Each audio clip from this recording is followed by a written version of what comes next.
I think we should start because I don't think we can reach 30 people, 30 participants at the moment.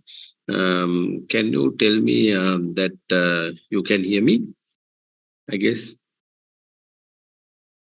So if you have any issues, just unmute. And I don't know whether you can unmute, but if you have any issues, just put it to chat or um, unmute and talk to me. It was a little bit hard here because we see nobody's talking and only myself talking. I don't know whether you are getting it or not. So you can hear me, no? And you can see the screen also.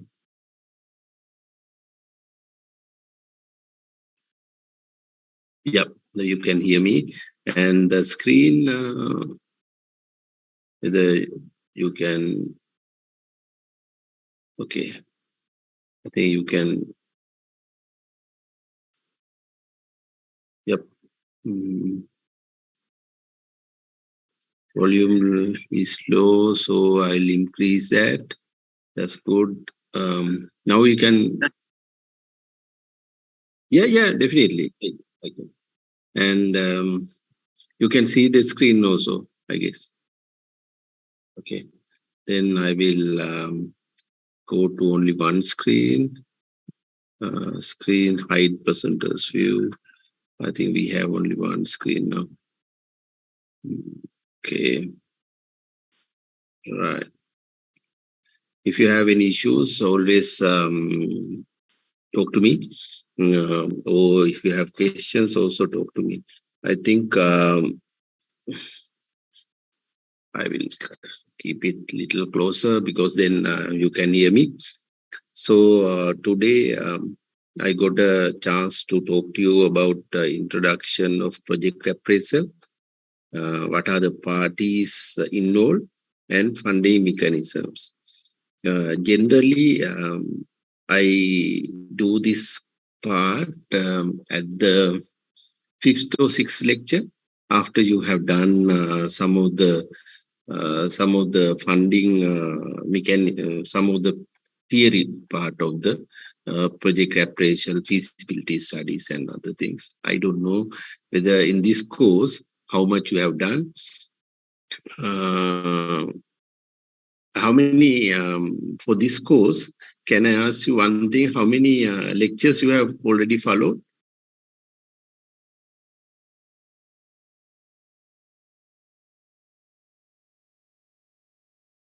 This is uh, in number of lectures.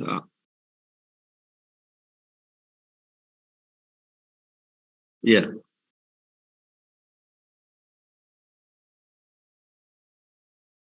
No, no, no. I just want to know in this subject, project appraisal and this subject, how many lectures you have done? Up my do. Okay. Okay. So I will that generally this goes like the your lecturers will do a lot of theory for first few weeks, and then I come in and put it into the practical perspective. Because within my part, I was generally giving what really happening in the industry. So, but it's okay. I'll make it more simple and interesting because this is the first lecture.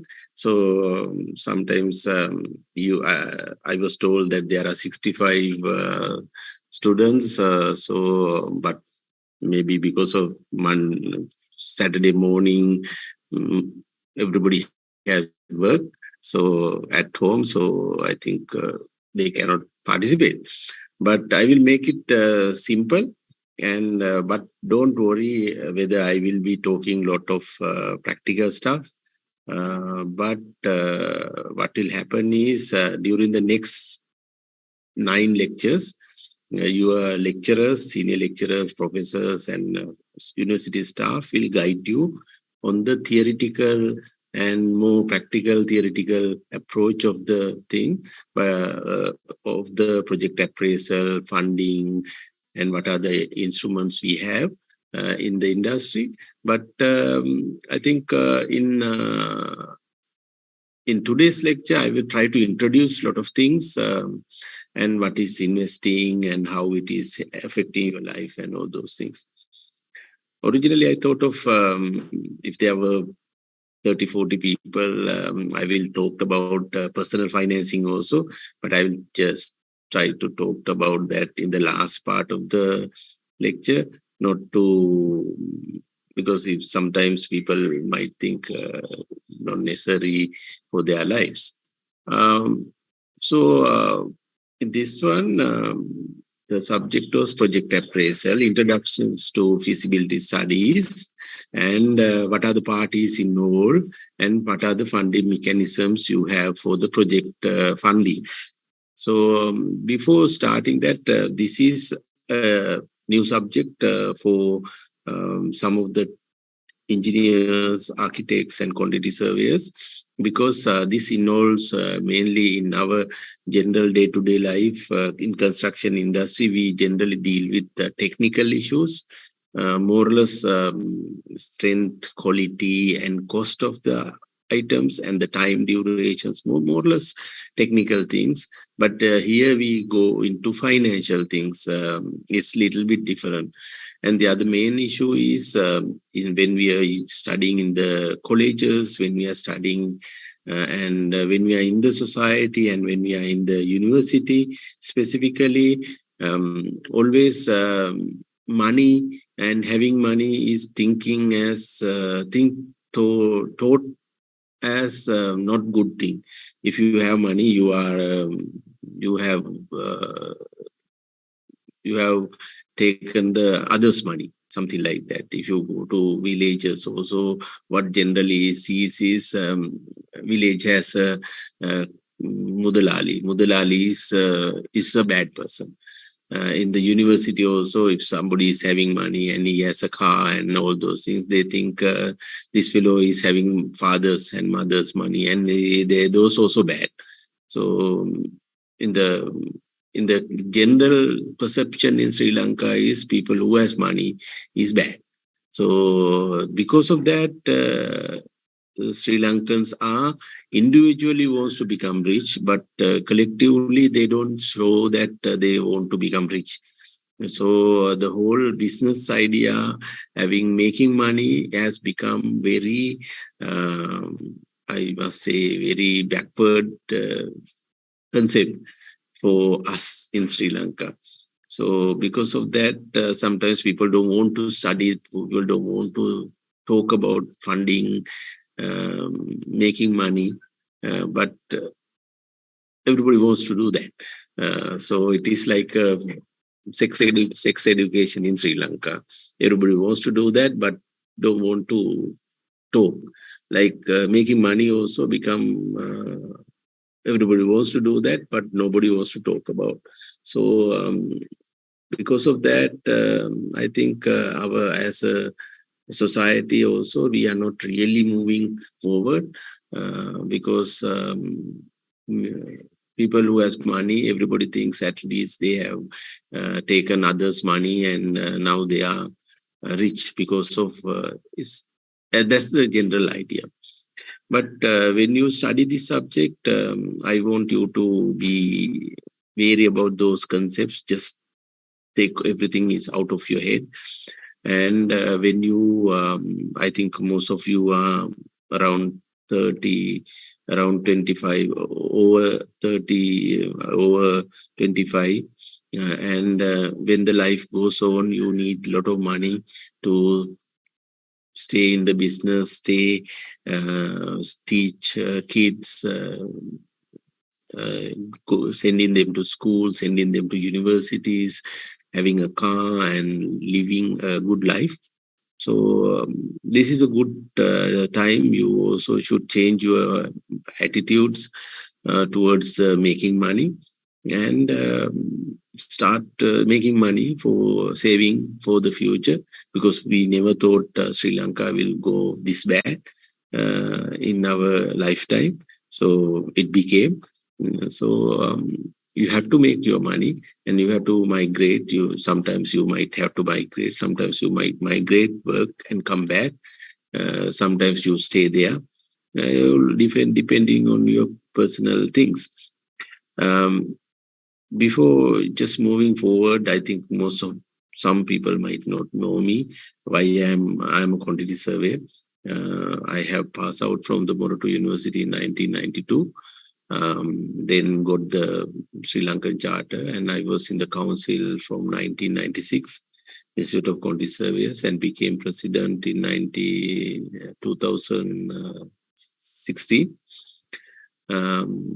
Then now I am a past president of Institute of Quantity Surveyors Sri Lanka.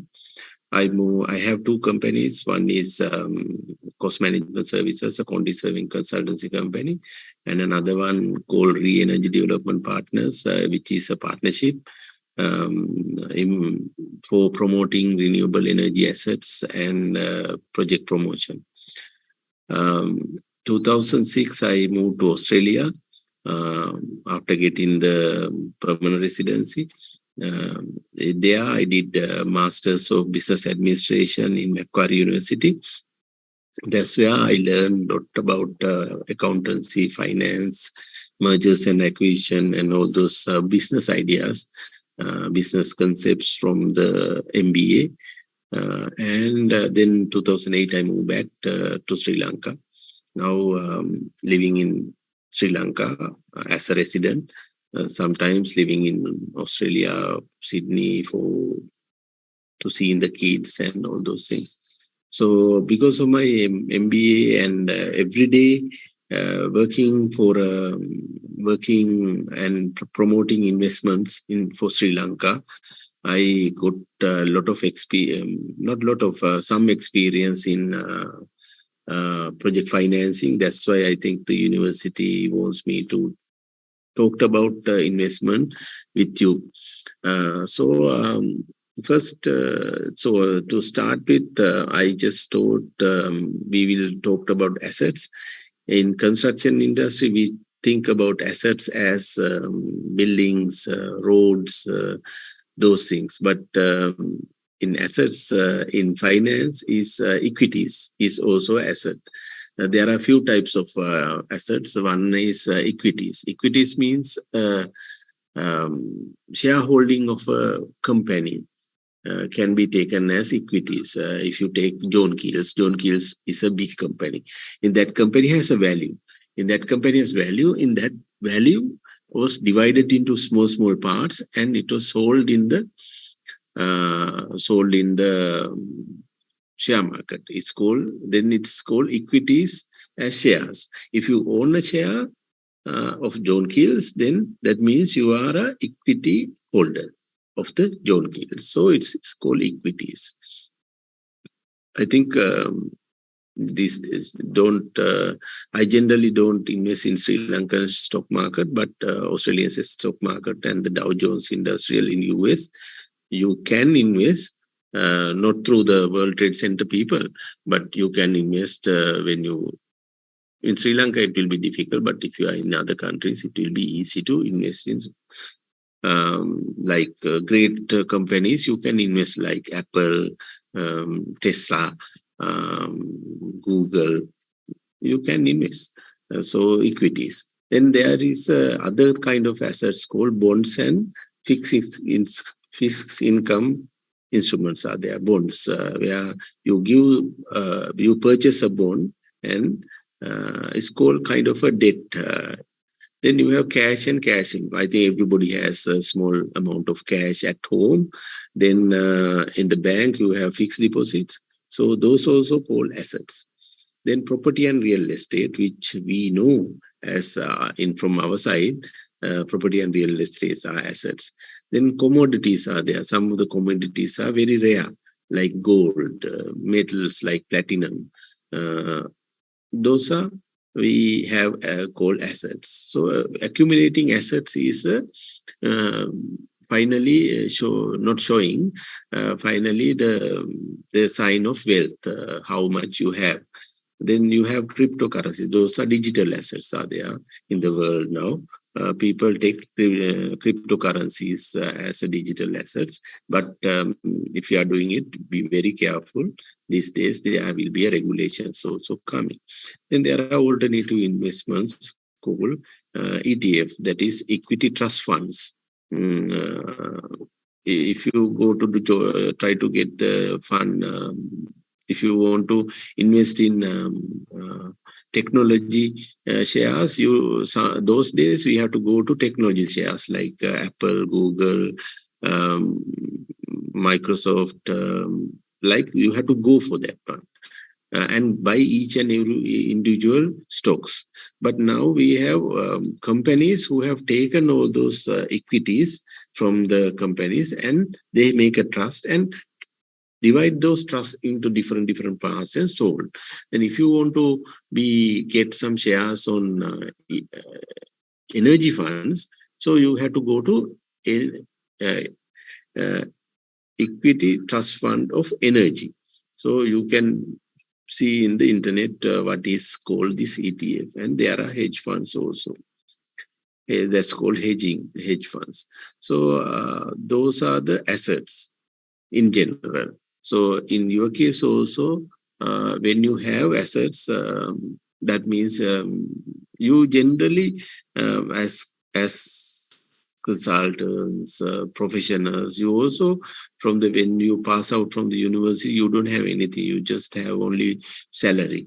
Then in my case, 1992, my salary was 4,200 rupees. So from there onwards, we had to accumulate wealth, we had to buy lands, we had to go salary, then we do investment, we do fix it. So finally you have a house, then from the house you can't you build a house, and then from there onwards you have to make money, because that's how the world goes. So you have to accumulate assets for even individual, even a project. So we are now since we are talking about project finance, I want to just always touch about yourself also, because this subject is not only trying to learn something about project finance, you make it your life also as a project. Maybe every 5 years you have a project of every 5 years, you have a goal of making some money for yourself and your future, for your partner or for kids. So make it a project for yourself also. Then you can go on doing that till you retire. Sometimes recently my staff was asking in my birthday, "Sir, what do you think? Now I am 57 years old, and they thought, what I'm going to do? Am I going to retire?" So that's what the idea.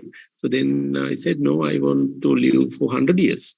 So for 100 years, you have the idea of living 100 years, but you don't live 100 years. But one day you die. But thinking about living 100 years, that means I have another 43 years to live.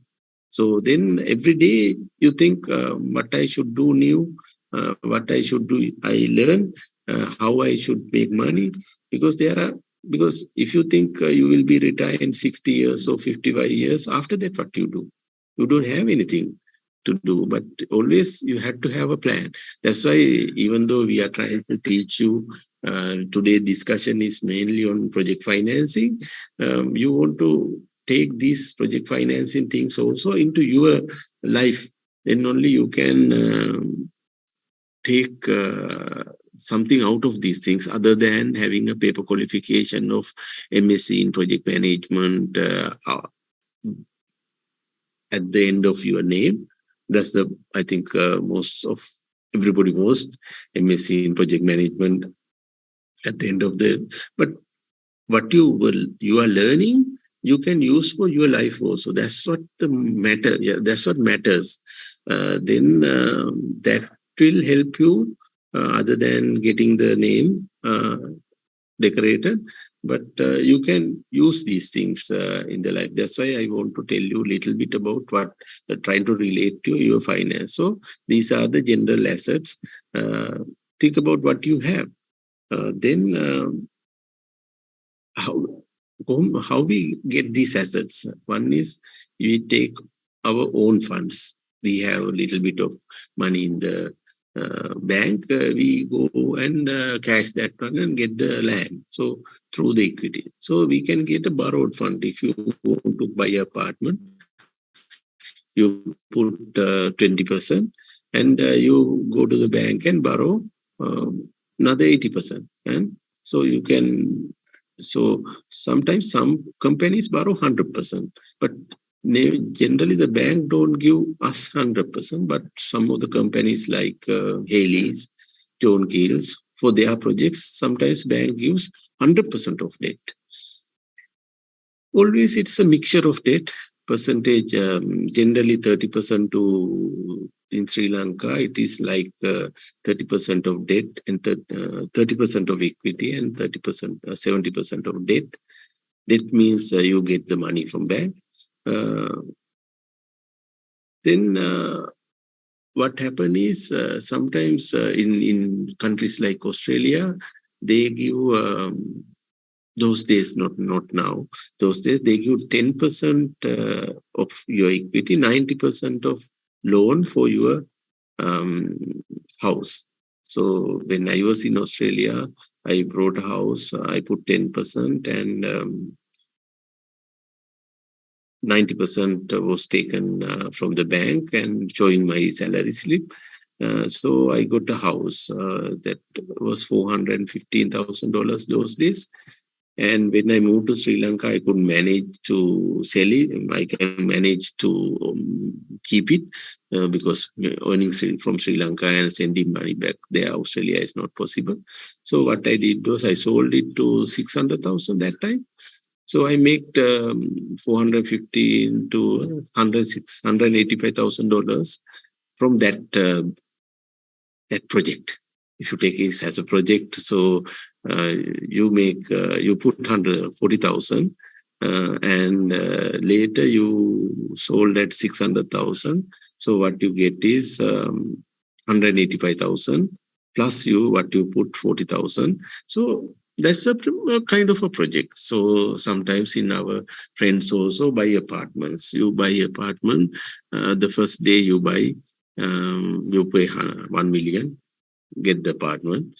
When the building goes up, they pay another 1 million. Later building after 3 years, the building is finished. You pay around 3-4 million, maybe 6 million for 20 million, and then maybe 5 million. And when the project is finished, the demand is more. So the original price was 20 million he was paying. Now the price is 27 million. Then he sold to 27 million to some other party. So he put 5 million, he put 5 million, and he make a profit of 7 million. So it is 100% profit in 2 years. So those are, think about that, how to make money. There is no harm. You are not going to the hell. According to some monks say you're going to hell. No, you are not going to hell making money. So bank don't give 100% debt for you, because you can run away with the money. If you have put at least 10%, 15%, 20%, then you will not run away with the money, but that is your money. But therefore, banks generally don't give 100%. But we are taking the assets by our own hands, own money, and the debt. Then these are concepts actually. Still, we have not come to final thing. Project appraisal, but these are the concepts I want to tell you before going into this one. Then I just talked about the assets and how to acquire the assets. Then return from the assets. When you have the asset, it gives you some return. So equities, that is shares, you get dividends and capital appreciation. Sometimes capital depreciation also comes in. But for equities, like if you own John Keel shares or Rosell shares from Rosell, or if you have shares from Deep Products or anything, you get dividends. Sometimes some companies don't give dividends, some companies give dividends. So dividends means share of a profit given to the shareholders. Company will give that. So dividends. So also, it has a capital appreciation or capital depreciation, generally capital appreciation. If you buy a share at 200 rupees, and when you want to sell it, if that is 250, you get a capital appreciation from the shares. That means for 1,000 shares, you put 200 means 200,000. Now you are getting 250,000. Out of 250,000, you have to pay taxes and commissions and all those things. But there is a capital appreciation. So equities has two sets of returns. One is dividends, one is capital appreciation. The bank deposit, if you have money and you put it in the bank, you get an interest. These days, fixed deposit interest are there. When you have a house, the first home, you have a capital appreciation, because every time you buy a land or something, there is a capital appreciation. These days, there is a little bit of dull market, because this is a very particular situation, is not known to the country. I think this is the first time. But every time you buy a land or home, that will have some increase in value. So if you have a second home, then there is like I told you, dividends and capital appreciation. In the second home, you have a rent and capital appreciation, both. And if you are losing some money because of second home, you have a tax return also. So second home, you have a rent and the capital appreciation. Renting in Sri Lanka is not that great because you cannot evict people. But in countries like Australia, having a second home is real good. You can have a good income. Then gold has appreciation. I think 3-4 years back, gold was around 1,000. 1 ounce is 1,400, and now yesterday I saw it was 1,900. So if you have the gold, so there is a 25% appreciation even in the last few months. So any investment is an asset. An investment is an asset or item acquired with the goal of generating income or appreciation. So why you are having an asset or why you invest for asset is to having a you have a goal of generating income or capital appreciation. So why you are having asset, why you are getting asset is you have a goal of generating an income or some kind of appreciation when you are selling. So we talked about assets, how to acquire assets and returns from the assets. Then we go to, we have a, when you have an asset, you have a primary question. One of my relatives recently thought of, because she lost some income, she went to the YouTube and found that she can cook really well. Short eats, making short eats and selling to some of the shops. I think I ate one or few short eats, really good, and I think it's great. You can do it. Then the problem came in. She is not a good manager of things. So manager of finances. So what generally happens, I know her. So what generally happens is you make 10 maybe let's say 10 rolls and sold at 100 rupees. So you make $1,000, 1,000 rupees. Means you have 1,000 rupees, what you do? Generally, you take out all the cost, you have to have a profit. You invest that profit into at least use that profit according to Buddhism, it is only 1/4 of the profit should be reinvested. 1/4 of the profit should be putting into the future savings. 1/4 of the profit you can use for your day-to-day activities. Then 1/4 of the profit, I cannot remember, but something. That's how the world works. So generally what happened is this fellow used full 100% to buy something. So the primary question is whether she is doing it correct. So our goal also generating income or appreciation. Our goal, because acquiring assets, we have a primary, we have to generate income or appreciation. So how we know, are we generating income? Are we generating income? Is the generated income enough for the capital we use? That question we have to ask before acquiring. Is our acquired asset having a capital appreciation? Is that capital appreciation enough?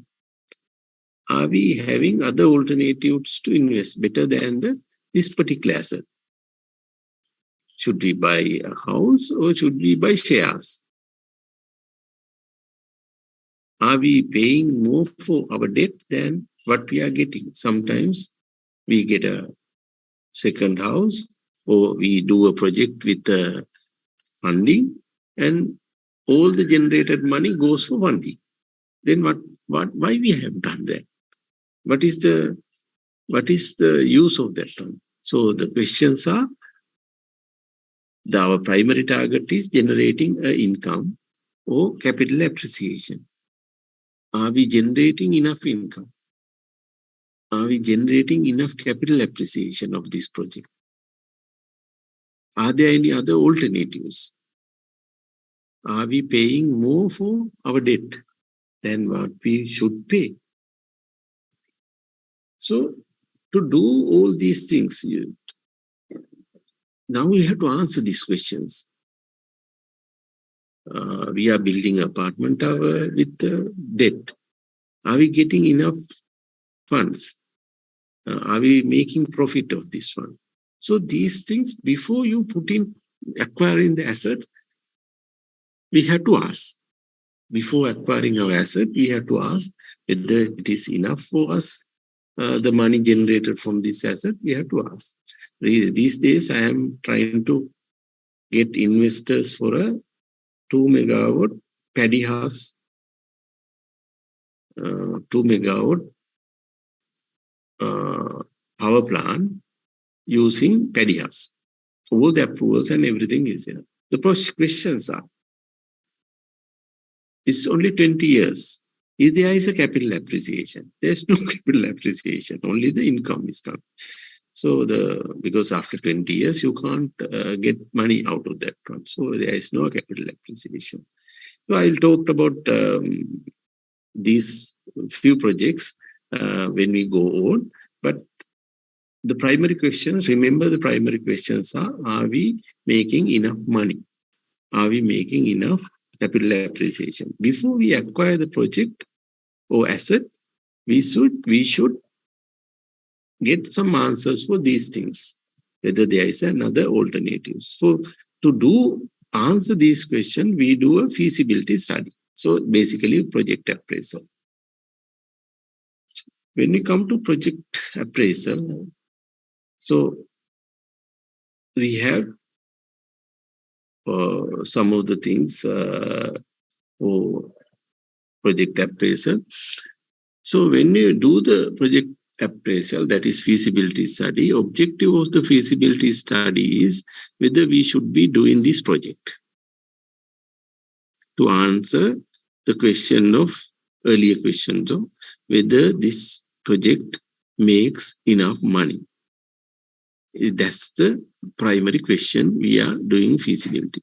Sometimes some projects like maybe Hambantota Harbour don't have a feasibility study, updated feasibility study. So we have put $400 million, another $400 million, and we don't get enough money. So we have done Hambantota Highway from Mathara to Hambantota. Are we making enough money? We did Katunayaka Highway. Are we making money? Is it possible or is it justified? Those are the old. So if there are alternatives, what are the alternatives for this? So then the management, after the feasibility study, the management will think, okay, we'll make the project success or go ahead, or we'll not do the project. So that decision will be taken through the feasibility study.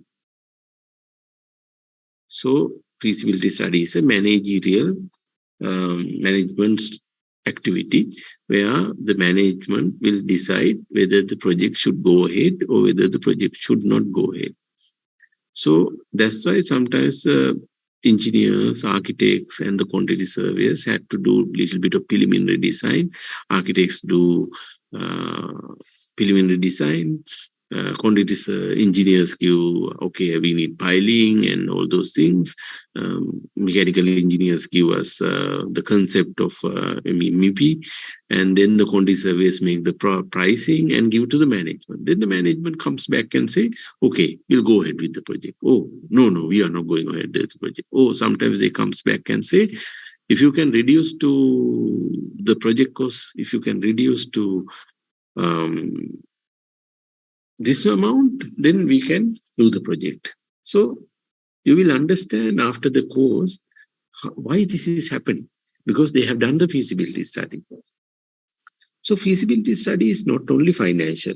If you go to this one, content of the general feasibility study has market study. That means market for the proposed product. If you have apartments, the proposed product is apartments.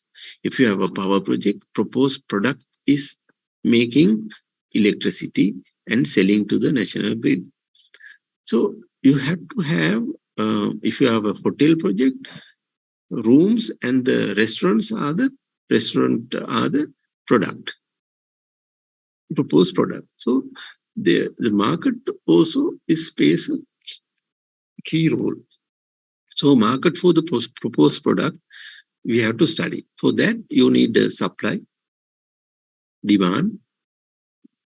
Then you have to have do the market research for these doing. So it's basically, if you, let's take a situation where you need to make an apartment in Colombo 3. So you do a survey and see how many apartments are coming up in this year, next year, year after. How you do that?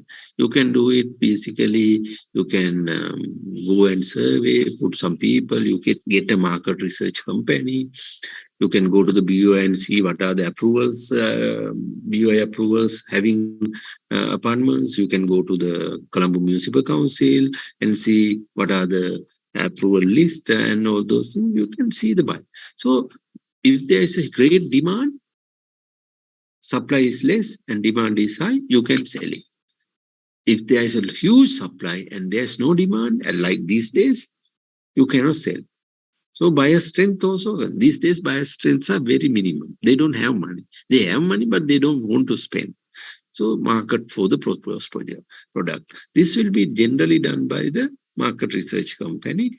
And in your feasibility study, the whole feasibility study has this market segment, marketing segment. So it is one. Then there is a legal and authoritative issues. So that also having a separate chapter. Local authority guidelines, UDA guidelines, zoning plans, how much the required approval. If you take hotel project, you need around 16, 17 approvals. If you take apartment project, again, 16, 17 approvals. A power project, you need, I think, more than 20 approvals. So how much time goes for those things, legal, whether it is legal doing these projects. So the land, if you are building on a land, the land titles, whether it is legal to build in this land.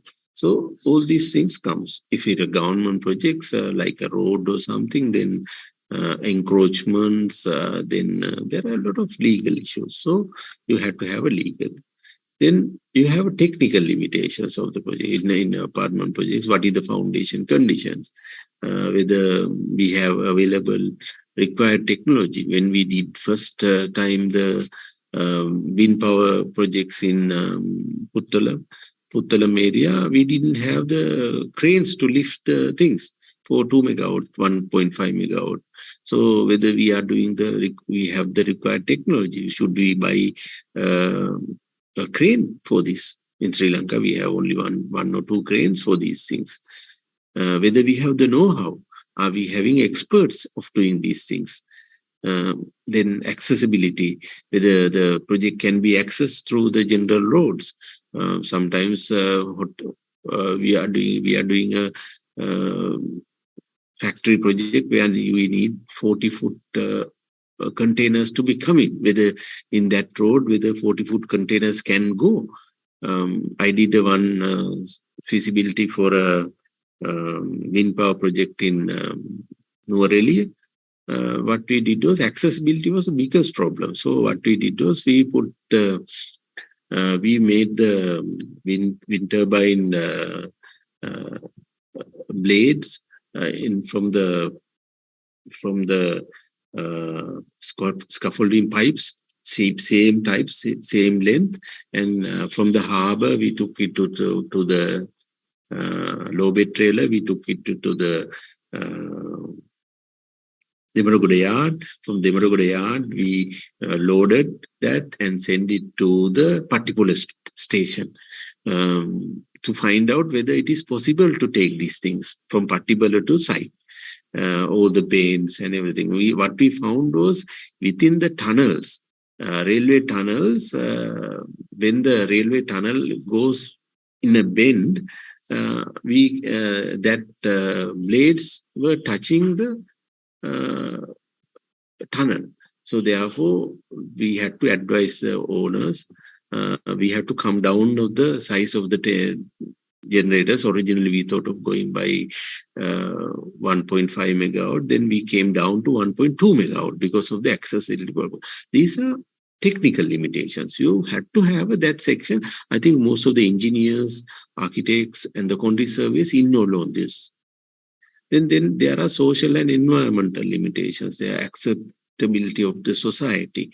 other pressure groups. There are NGOs, benefit to the society, sustainability. So we had to flora, fauna, feasibilities had to be done. If the project is more than 99 rooms, you have to do environmental impact assessment, fully fledged environmental impact assessment. That takes 1.5 years to get it approved.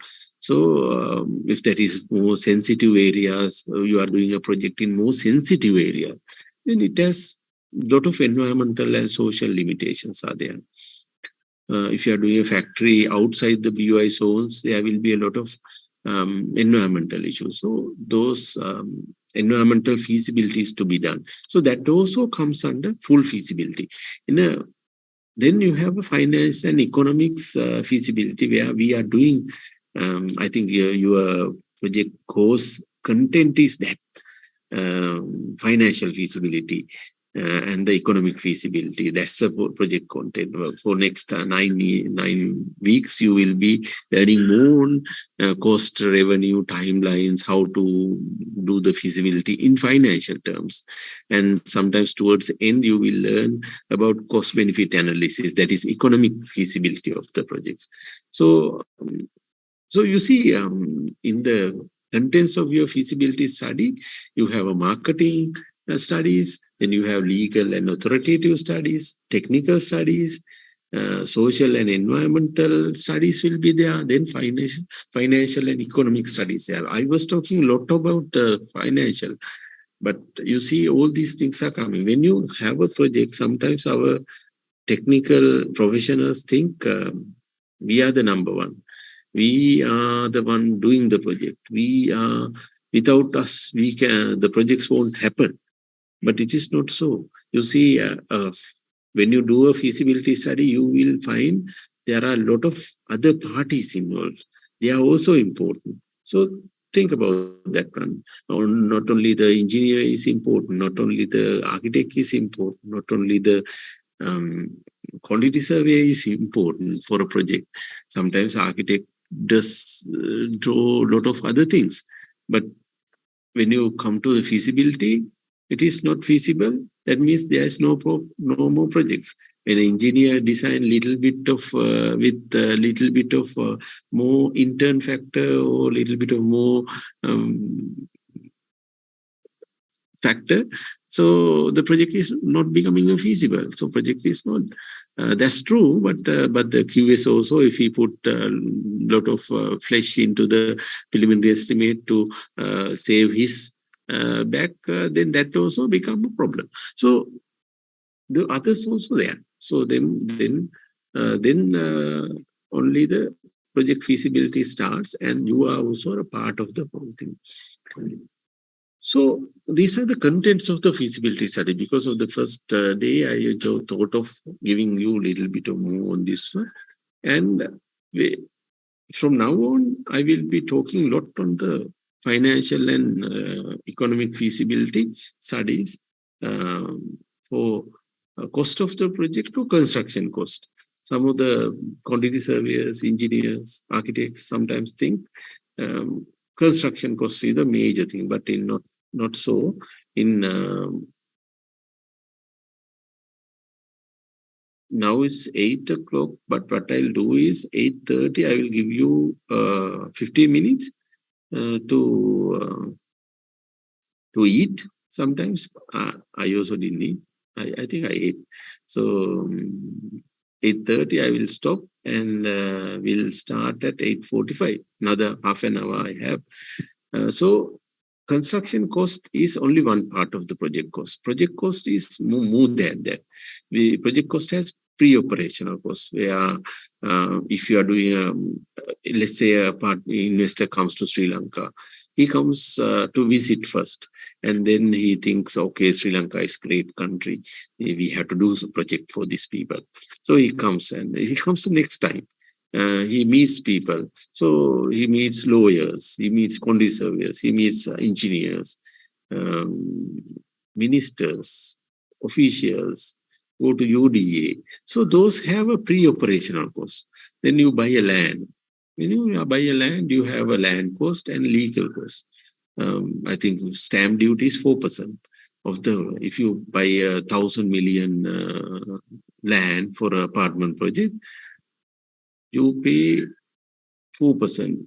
1,000 million, 1% is 10 million, 40 million.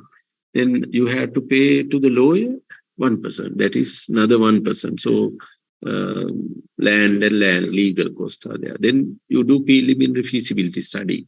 Preliminary feasibility, not a very bankable feasibility study. So you see, feasibility study also have two different things. One is a bankable feasibility. That means you can get that feasibility study to the bank and to tell bank, okay, this is the feasible project. Give me some money to do the project.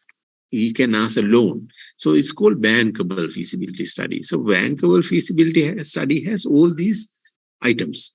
I told you the items like marketing feasibility, legal feasibility, little bit of plans and all those things, costing and environmental issues and those, so everything is there. And the approvals also there. When it goes to the bank, you need all the approvals. But preliminary feasibility is not that. You may get an architect and the quantity survey and the engineer get together and do a small, and then you have an accountant. If I am there, I will be doing the preliminary feasibility study. Then you have accountant also comes in and plug some numbers. Architect says, okay, we can build this much gross floor area of this much of apartment and this 3-bedroom, how much, 2-bedroom, how much, all those things. Then the engineer will say, okay, we need the piling and we need this much. Then the mechanical engineer says something. The QS will plug the numbers from the preliminary estimate. And then marketing people, if there is, or the owner will say, okay, we will sell around 50,000 rupees per square foot. And finally, you come with the preliminary feasibility study. This project is feasible. That's preliminary feasibility. So that also has some cost. Sometimes people come and do all those things and go without doing the projects. But then you have a design and consultancy. Design professionals, architects, engineers, quantity surveyors, everybody get together and do the design. Generally around 5 to 8% for construction cost. Then there is a construction cost. Of course, everybody knows that construction cost. Then there is an administrative cost where architects, where the owner has to have an accountant, accounting office, and some of the project managers if he has. So then if that is a hotel project, you have interior cost. You have to have an interior and operational equipments like cutlery, crockery, linen, all those things. Then you have staff training and recruitments out there. Then you have to have working capital, because if you start working, the first day you will not get money back. Like construction, you get money every day. First day also you get advance payment. None of the other projects, development projects, don't have that luxury. Construction only have this advance payment thing. All the others, you don't have advance payment. You have to buy the equipment, then sell it and get the money. If you making a soap, what you do? Soap, if you take soap, then soap, what will happen is you have to make the soap using caustic soda and all those things. You using electricity, you have to make the soap and sell it to the people for a credit. And then after 2 months only you are getting. So you need working capital. Sometimes construction industry people are crying that we don't have anything, we are really bad, and our industry is not good. But it is the only industry you don't have to put any money if you are smart. If you're not, you just make life miserable. So operation and maintenance cost is there. Sometimes the projects. Then you have marketing cost and advertising cost. You have to have advertising. You have to have very pretty girls and pretty boys, handsome boys to sell products. So you have to spend for maybe from the project cost around 6%, 7%. Actually, you guys are pathetic. Professionals are charging only how much? Maybe 6%, 5%, 3% of the construction cost. But the marketing guys are charging 6% of the project cost, excluding land, of course. No, it's including land. Well, they are charging, their commission is only if you sell the apartment for somebody from the selling price 3%. Commission only, not the marketing cost and advertising cost, commission only. So that's a good area to be in. But you have to talk. Professionals don't talk, especially engineers and quantity service don't talk. Architects generally good at, but not presenting well. So those are the issues. But then there are authority charges. So cost of the project, you have to find out. Not the construction cost of the project. So you have all these items. Then you have revenues. In apartment projects, what are the revenues? You're selling the apartment. You can sell outright or sometimes stage payments, pre-sales are there. So those are money coming in to the way. So sometimes you can see these days in countries like Australia, renting is really renting income has gone up. Therefore, now people, the developers are not selling the apartments. What they do is they build for rent. They have 100 apartments for rent, and then they manage. So income is from renting. There can be income from Sri Lanka. Most of the companies, they build for selling.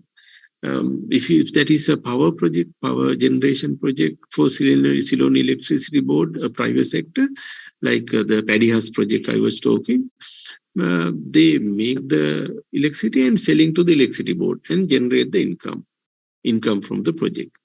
So if you are doing a project for wind power project, similar.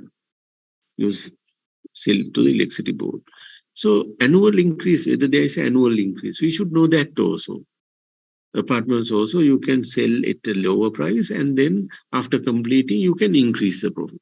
In one of our projects, Rajagiriya, 39-story building, had 288 apartments. So I guess what they did was, originally they sold at some percentage, and then when they reach 60% of the selling, they increase balance 40%, they increase 100% of the sales price. Because the dollar also came down, Sri Lanka became really bad and everything, they increase 100%. So they can increment. Even power generation, you generally get every month there is an increment to tally with the inflation. Then there is a residual value. After everything, projects like factory or something, the project after 20 years or 30 years, whether there is a value for this project. Especially the power projects don't have value, but the factories, then hotels have value. So also there is a called depreciated value. No problem with the depreciated value. Those are accountancy terms that is necessary for when you are doing the feasibility study. You have to have a depreciated value deducted from the revenue, because then at least you can reduce the tax. So the revenue from, originally I talked about the cost of the project and revenue from the project. So when the money flow into the project, we call is cash inflow. Those are basically the revenue comes in. Money flows into the project, we call it cash inflow, revenue. Money flows out of the project, we call it cost, cash outflow. So what you do is basically cash in and cash out to be prepared in a timeline. We call it cash flow. I think most of the construction professionals here knows, and I think accountants also they are in the audience, but everybody knows that we have to prepare a cash flow. Sometimes our friends are preparing a contractor's cash flow. That is how the money comes into the contract, how the money goes out of the contract. Consultants, professionals sometimes do project cash flow, contractor's cash flow, project cash flow. The project cash flow, what we do, we see how the money comes into this is basically a project cash flow. And if the project goes operating for 10 years, then whole 10 years cash flow, we are just talking. So money comes in and money goes out, we'll put it into the cash flow. And in that cash flow, we'll take put it to the timeline. So we had assets. From the asset, we are thinking of how to make money of the asset, whether it is feasible, whether it is good to go ahead with the project. To find out that, we think about cost of the project. What is this cost of the project? How we talked about how to acquire assets. So basically, cost of the project. How to acquire this asset, how to acquire this apartment, how to acquire this power project, how to acquire this agricultural project, how to acquire second home. So we are first thinking about the cost. Then we are thinking about how the money coming from this asset, whether it's stage payments, whether everyday payments, whether if that is a hotel project, room selling for next 10 years, if that is a power project, electricity selling for next 10 years, if that is soap factory, selling soap for next 10 years. So in the marketing sector, soap is not going really well because now we have detergents, not detergents,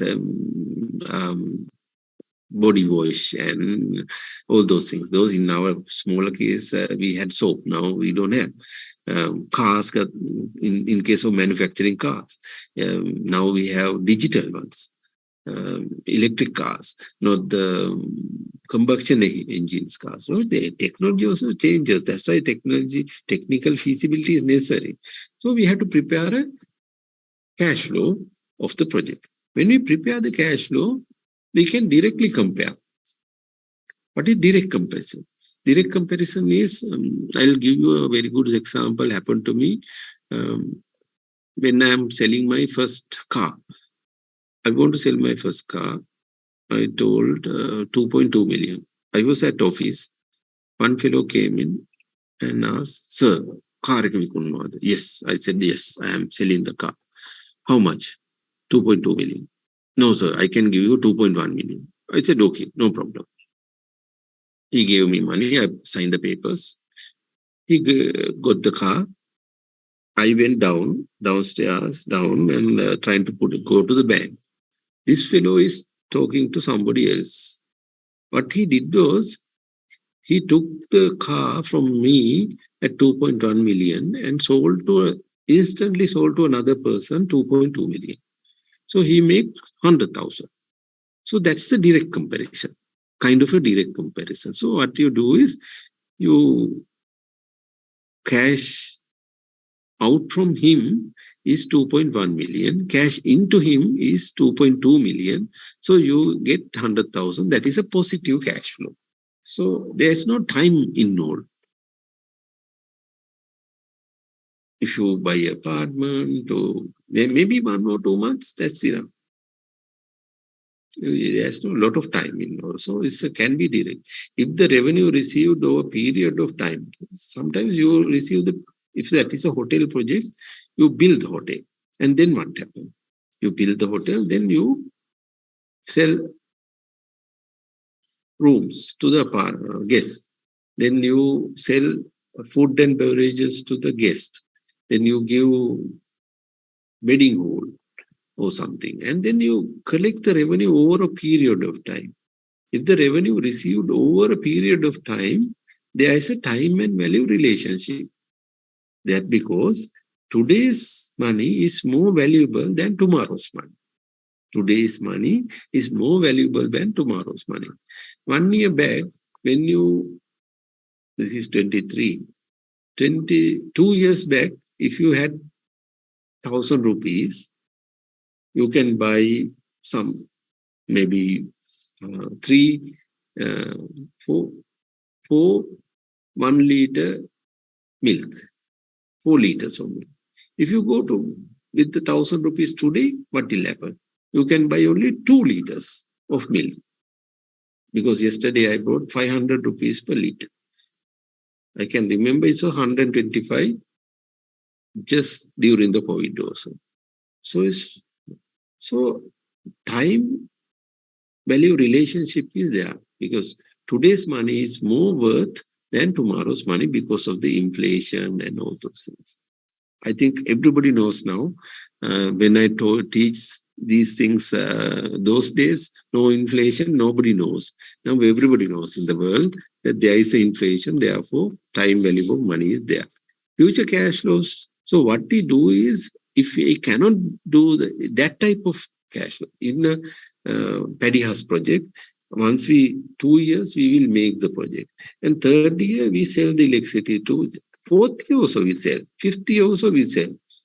Think about if we are selling in 10th year, what is the value of that? So we have to take all these future cash flows to today's values. So we call future cash flows to be brought back to today's cash. That called discounted to today's cash flow. We call it present value. All these future things, we have to take it to today's value. Then compare. That's the comparison. So you can directly compare. If there is no money value involved, if there is no involvement of the whole, if there is no involvement of the time, then you can directly compare. If you cannot directly compare, all these cash flows over the period of time, you have to take it for today's value, doing the discounting.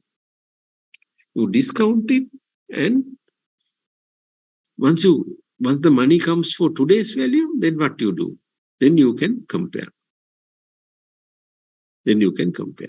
So that's how the comparison method. So direct comparison and received over a period of time. I think in the lectures, you will get all these things more presentable manner. In my lectures, generally it's not very presentable. I generally talk, people listen. Sometimes people get things, sometimes people don't get things.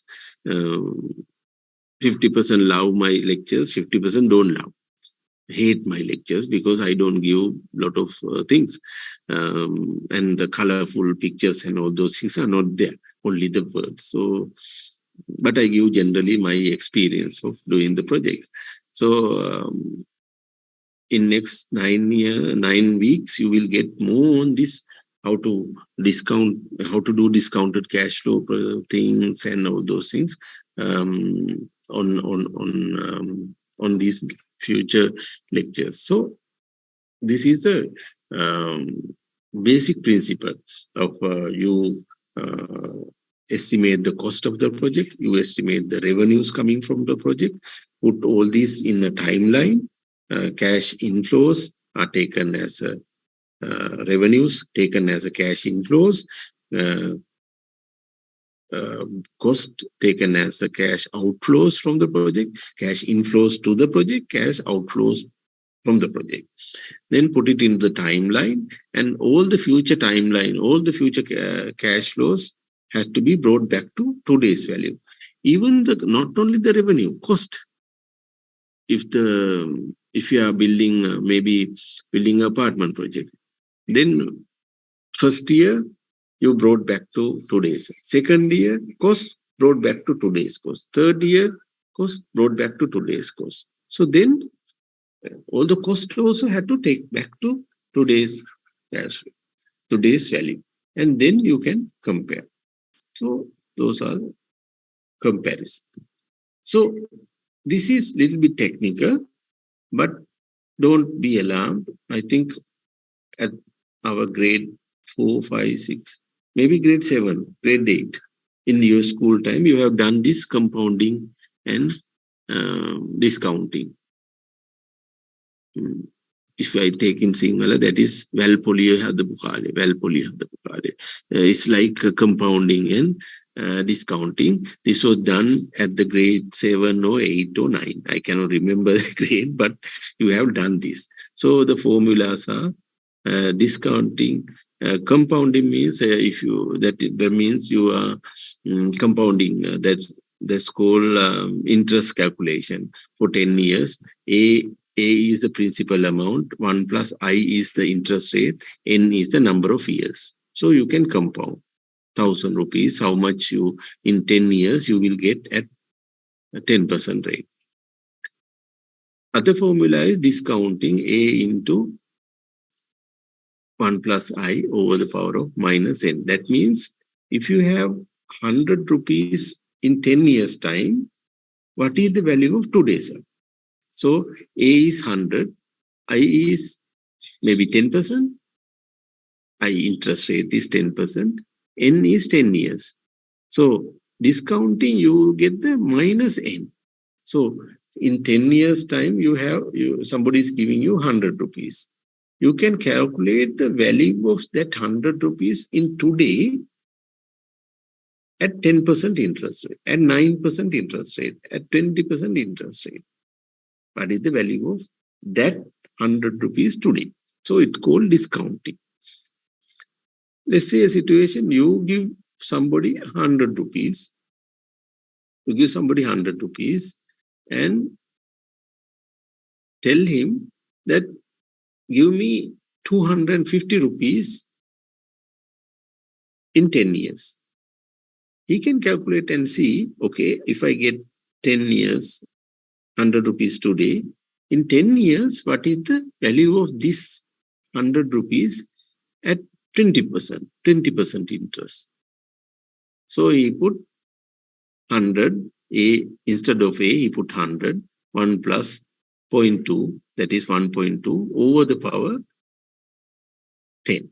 So either he is getting 250 or whether it is more or whether he is getting less, he can calculate and see his project is feasible or not.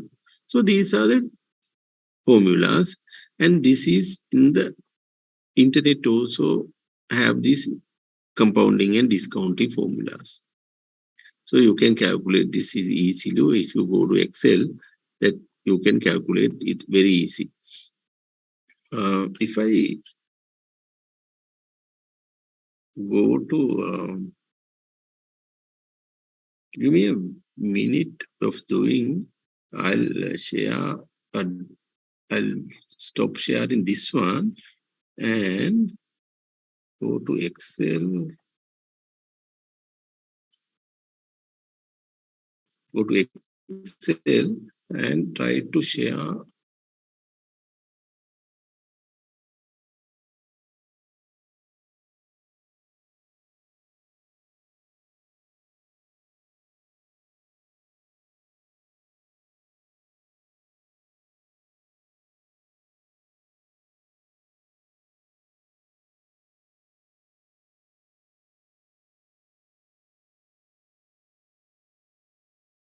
Everybody should be able to see my screen now. Let's say years, years, one, let's say start with 0, 0, 1, 2, 3, 4, 5. So we have 10%. Interest rate is 10%. Interest rate is 10%. Our A is, that is I. Our A amount is 100. So we can see we give 100 here. So we give 100 here. 100.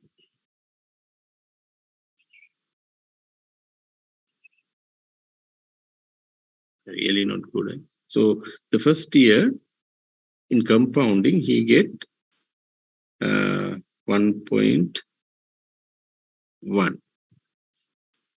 So 110. The second year he get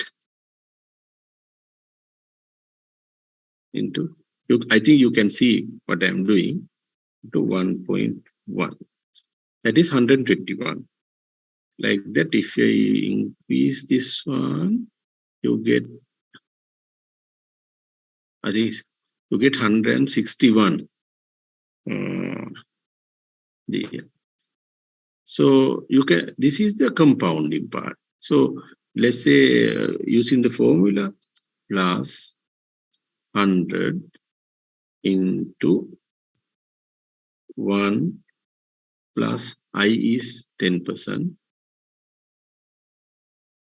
over the power 1, 2, 3, 4, 5. 161. So see, the calculation is similar. Let's say a situation you get 161.51 in. So we'll, this is what we are getting into 1 point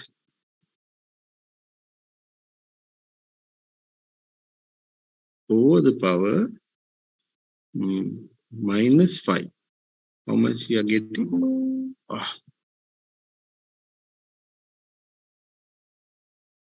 Yeah, 1.1. Let's say put 1.1. 100. So this is how the discounting and this cash flow, this not cash flow, compounding and discounting happens. So I'll stop sharing that and come back to the lecture again, because I just want to show you that it was done originally. Also, we have done this. You have formulas here these days. Don't worry about that one. In financial feasibility also, we do this through the Excel. Sometimes we have finance. I'll show you the IRR and all the other calculations also with this type of Excel sheet after sharing those things. I'll stop share this one and go back to our original screen. Yep.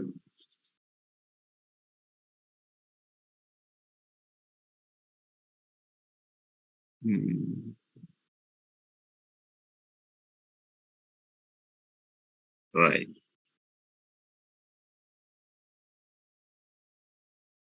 Okay.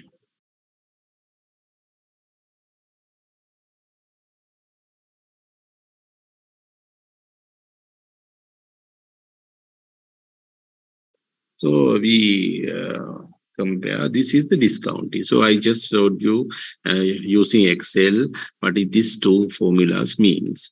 This is necessary for we us to directly come with this is necessary for us to discount future cash flows, so today's cash flow. So then only we can compare directly. So I thought it is 8:27, 8:28. I'll stop for 15 minutes because I'm only one talking, nobody is talking. So I stop for 50 minutes. If everybody is back by 8:45, I'll start sharp at 8:45, because I had to talk to you about methods of comparing, like discounted cash flow, IRR, return on investment and all those things. Then I had to talk to you about financing methods and techniques in the world, new things in the world, the parties in the project financing and all those things. So again, I am telling you, this subject is more related to you than getting a kind of a distinction or something and getting a MSc in project management. Always get these ideas and make make at least once in every 5 years to have a project for your life, and then do it. Even in my life, it's generally every 5 years I have a plan. I planned for, when I was in 30, I planned for 35 to 40, because in 30 to 35, I had to have I have to complete all the requirements for 35 to 40. Even my migration to Australia is planned earlier. Then I had to apply to migration to Australia, get everything done, then ready for migrating. And when it's get migrating papers, that is permanent residency in 2002, I postponed it to another 4 years. And then 2006 only I migrated and came back and then again started in Sri Lanka. So you have to plan those things. Even the young guys like you with the kids or without kids, plan your future with the money. Because when you go to Australia, New Zealand, Canada, Middle East, anywhere, um, I think world is more opened up there. Even the countries like Middle East, you are more exposed to other people's ideas than um, Sri Lankan television and all the politicians and all those things. I think it's better. I'll stop now and 8:45 I'll start again. Thank you very much. Any questions? Write to me or I will just ask. So there's a small thing, can I ask? Yes, definitely. So now, migrating Australia, as you said, now our engineers, even though they are not here exploiting the way that you have told, when they go or migrate not only to Australia but also to the countries, they may be in a big top position earning more. Yes. When you compare them in here, but they are uh, bliss of the mind staying here is more, you know, uh, unsatisfied or discouraged, or they are very, dull in here. But when they go there, they are very good. Now, when you think that aspects in terms of strategy, those Australian or some other European countries to bring qualified professionals to their country and pursue them to stay there rather than our people discourage staying here now, sir. Now they are, as you said, sir, they are giving 10% of initial capital. With that, you can get house or whatever the assets from there. Their government spending you 90% of their money.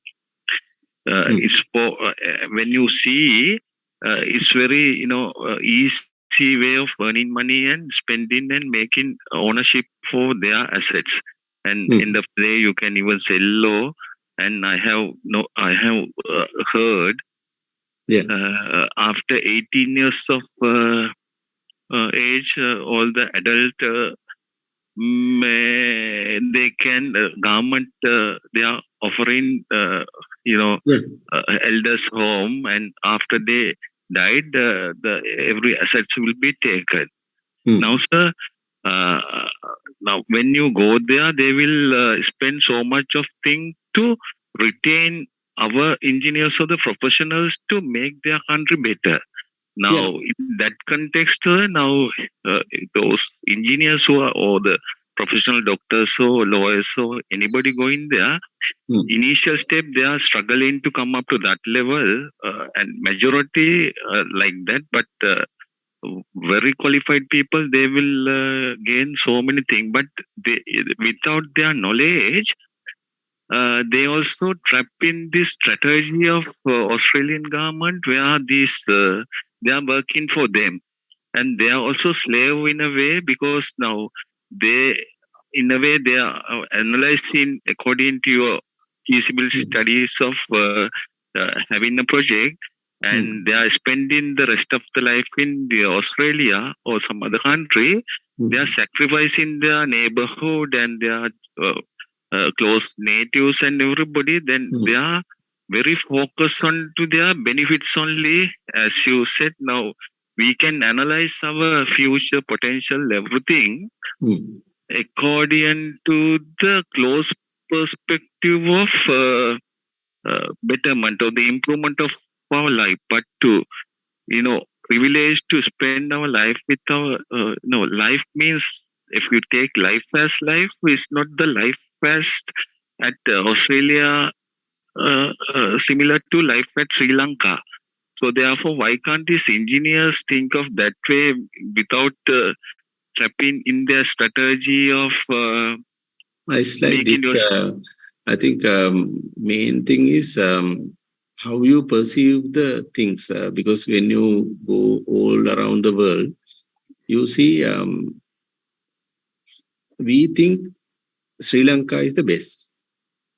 But when you go all around the world, you find all the other countries also similar. There are good people, there are bad people, there are better nature, there are good nature. Sometimes we always think a little bit tribal system, because finally we as Sri Lankans never encourage anybody to come into Sri Lanka. We think we are more racial than others. The countries who are open are more prosperous, like Australia, New Zealand, US. The people, they encourage people to come in. We never encourage anybody to come in. We want others' money to come in, and that's it. We kicked out a lot of people from Sri Lanka because we think we are the best. That is not so. In human nature, what we find is, according to what I've seen, is everybody is equal. That is not there in Sri Lanka. We have judges think they are the best. Doctors think they are the best. We have everybody in Sri Lanka thinks they are the best, others are not that. So that's the culture. That culture is not in all these other countries, especially in Australia, New Zealand, Canada, UK, because they all equal. Here we talk equal, but what happened is, you see the politicians going in a big car and he flashes the light and he goes. Then the doctors going in the launch that cross and they goes like that. Then the engineers put water board, electricity board and all those, they goes like that. That's the mentality of Sri Lanka. If we can have equal opportunity for everybody, this country will work. That is one thing I have to tell. Why the people goes to those countries, they feel very secure. If you go to Singapore, it's very secure country. But if you go to some other countries, it is not. So one thing is, you have to feel secure and you have to feel equal to everybody. That is the one people like. I think everybody likes. Here is not so. You go to a place, there are privileged people going like that. Some Dupat people or some non-privileged people. So why our engineers go there? It is not trapping actually. What they happen is, their system, they are working in a system. In that system, at the age of 16, people have to work. They have to work, they have to earn, they have to live happily. What they earn, they can enjoy.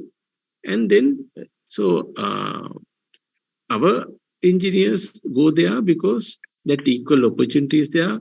His knowledge he can use and enjoy and make a better life for their kids also. Here we don't have that one. We don't have in the sense, but what I have seen is, living in both these countries, there are very good things in other countries we don't have.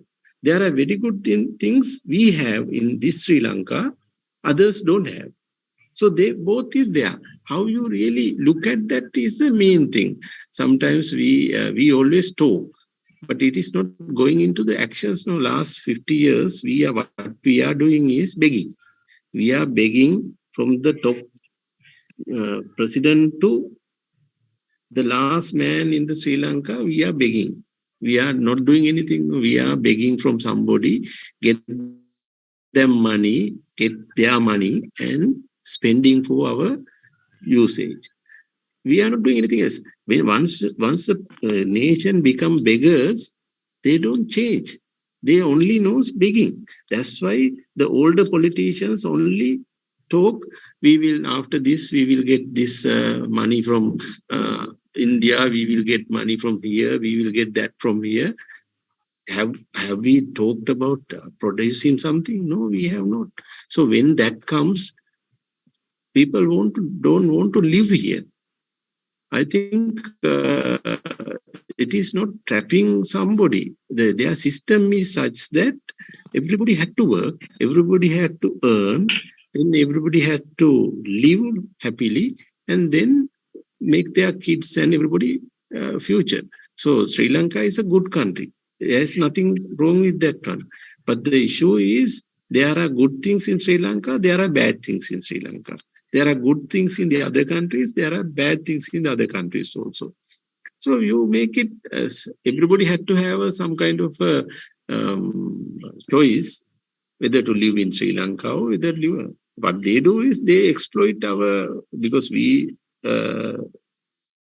teach these kids 5 million for a degree, spending 5 million of Sri Lankan money for a degree, and then we are pushing them out. They are happily taking them. What to do? We are also pushing them out, no?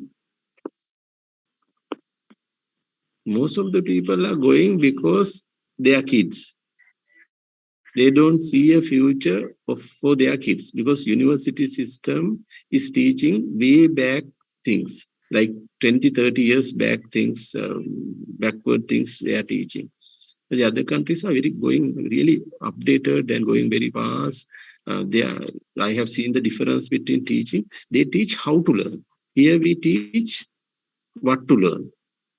So those are very different systems coming in the world. So I think we have to accept Sri Lanka has good things and bad things. Other countries also has good things and bad things. If we can, one day, if we can enjoy as equal to everybody, because it's all divided now. I see I am from Mathura. Recently I heard in Moroto University, Mathura gang is there. Jaffna gang is there. Why? We have Udarata, Pahatarata. We have Sinhala, Muslim, Demal. We have Royal, Thomian, Servatius, everything out there. Then we have Morotua, Peradeniya. We have doctors, nurses, everybody. We have Condi surveyors, Morotua Condi surveyors. We have all sort of discriminations. If we all think like everybody equal, I think this country will go now first in the world. So that bright these people, but it is you cannot harness because of our extremism we are having. Anyway, sorry, took little bit longer, but I had to start at 8:45. Huh? I just told. Okay, sir. Anyway, 8:50. Okay, give me 5 minutes. Something to eat, drink.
think everybody can hear me now again. 8:52. So we have another 1 hour, 10 minutes.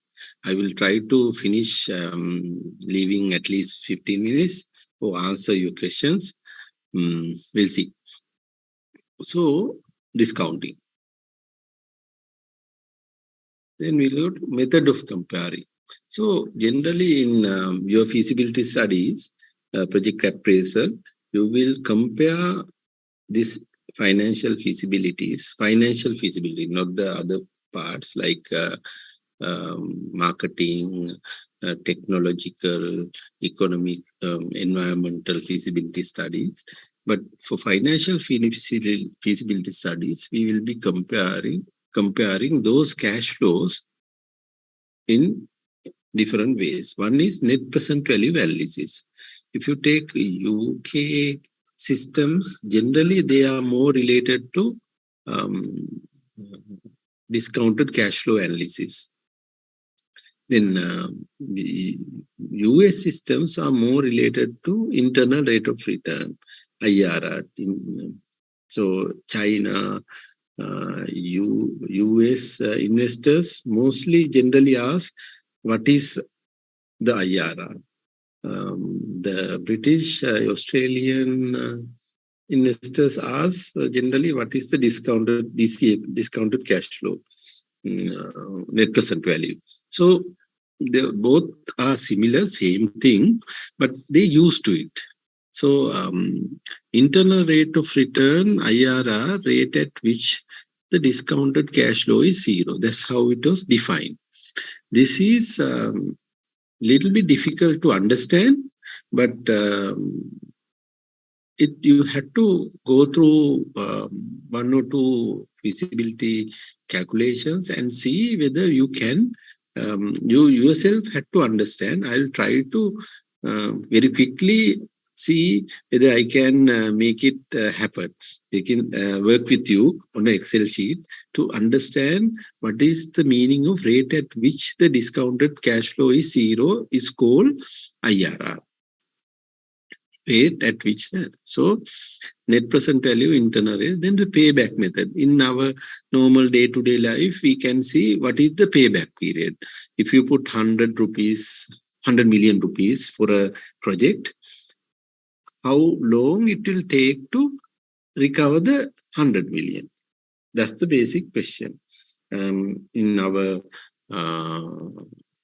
Paddy House project, at the moment I am working on, it was only 4.3 years you can take all your money out. You put $5 million in the year 0, then 2 years you do the construction. In the 3rd year, you start making money. And 3rd, 4th, 5th, 6th year, you will take the money out. Money out in the sense that $5 million is your profit, accumulated profit. So the payback period. Then return on the investment is all the lifetime revenue. If the Paddy House projects, all 20 years, what is the revenue over the investment? So those are the methods of comparing. There will be different approaches, but basic approaches are net present value, internal rate of return, payback period, and return on investment. Those are the. So before going into that, I'll stop share this one. I think we have all 32. I'll stop share this one and go to Excel sheet again.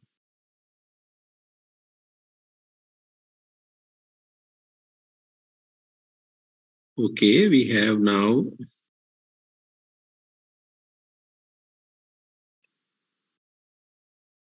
I think you can see my screen now again. Yeah, you are screen sharing. Okay. So we have 5 years of this project. So let's say we are building a hotel project. So the first year we will be, maybe we'll go a little further, 6, 7, 8, 9, and 10 years. 10 years, okay? Then we are building this project. So we have first year we put 30 million. The second year we put 50 million. And the third year we put 20 million. So that's how we sell. So this is our cash out. Cash out. So our cash in. Cash in. So our cash in, these 3 years we don't get anything. Here we get 12 million. Then we get 14 million. Then we get 16 million. Then we get 20 million. We are going well, increasing the revenue also. Then we get again 20, another 25 in this year, and 25 in this year. This is how we are getting. So these are minuses. So our net cash flow. Our net cash flow. So cash in minus cash out. Very easy. So minus 30 net. So we get all these things. This is how our net cash flow comes in. First year minus 30, second year minus 50, third year. So there will be a lot of in things like restaurant revenue, banquet hall revenue, room revenue. Then there will be a cost like food costs, staff costs, and all those things. So I had to come in. I just put only 2, cash in and cash out. Okay. Then cash out, you have consultancy fees, you have land cost, and all those things.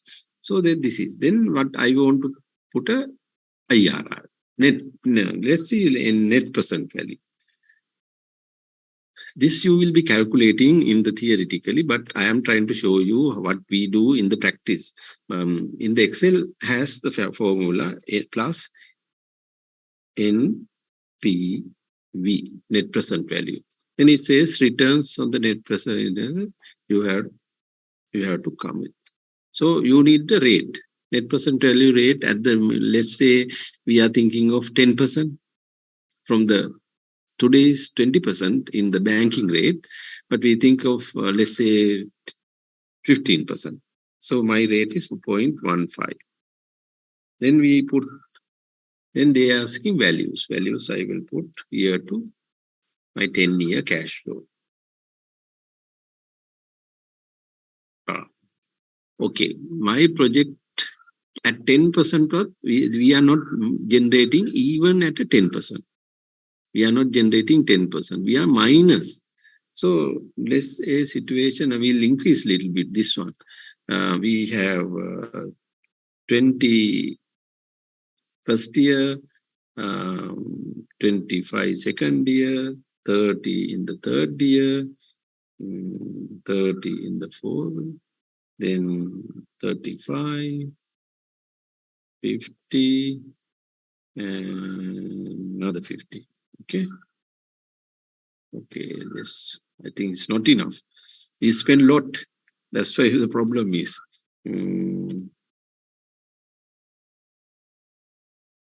See, I had to increase the cash flow to make it feasible.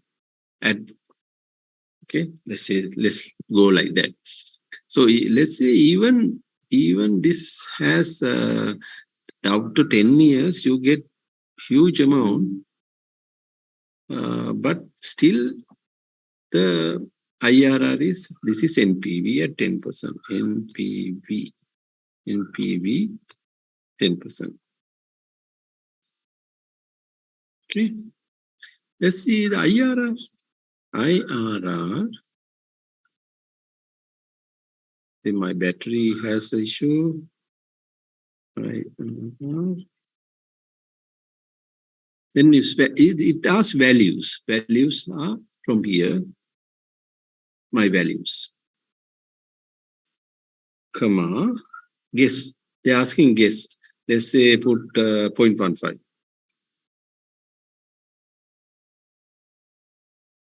IRR is 22%. This is IRR. IRR. I think this is, we put 15%.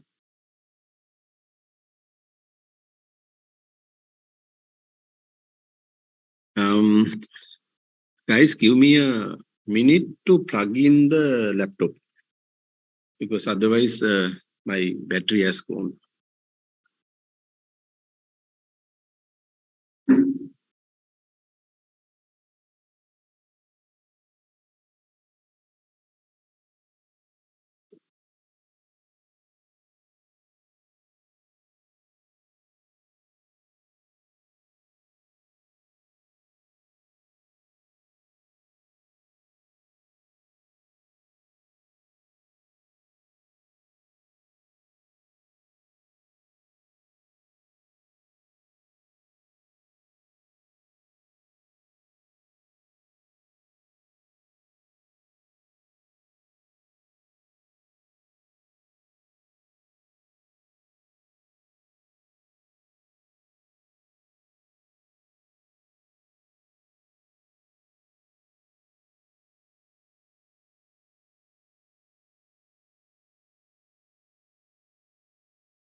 Right.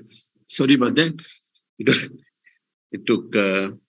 So in our project, so we have 15% in our hotel project. At 15% IRR, 15% NPV is 26. That means very good. At 15%. IRR is 22. See, let's see. Can you remember what is IRR? That is rate at which NPV is 0. Rate at which NPV is 0. Let's increase this NPV. Here we have put 15% to 20%. 20%. What will happen? Our NPV has gone down. Our NPV has gone down to 6.9. NPV, if the NPV is 0, what will happen? That is the IRR. Now it is 20%. 20%. Let's make it 22. Because I had to finish this, no? 0.092. Let's make it little bit more. Format cells, yeah. Make it 3, 4. Okay.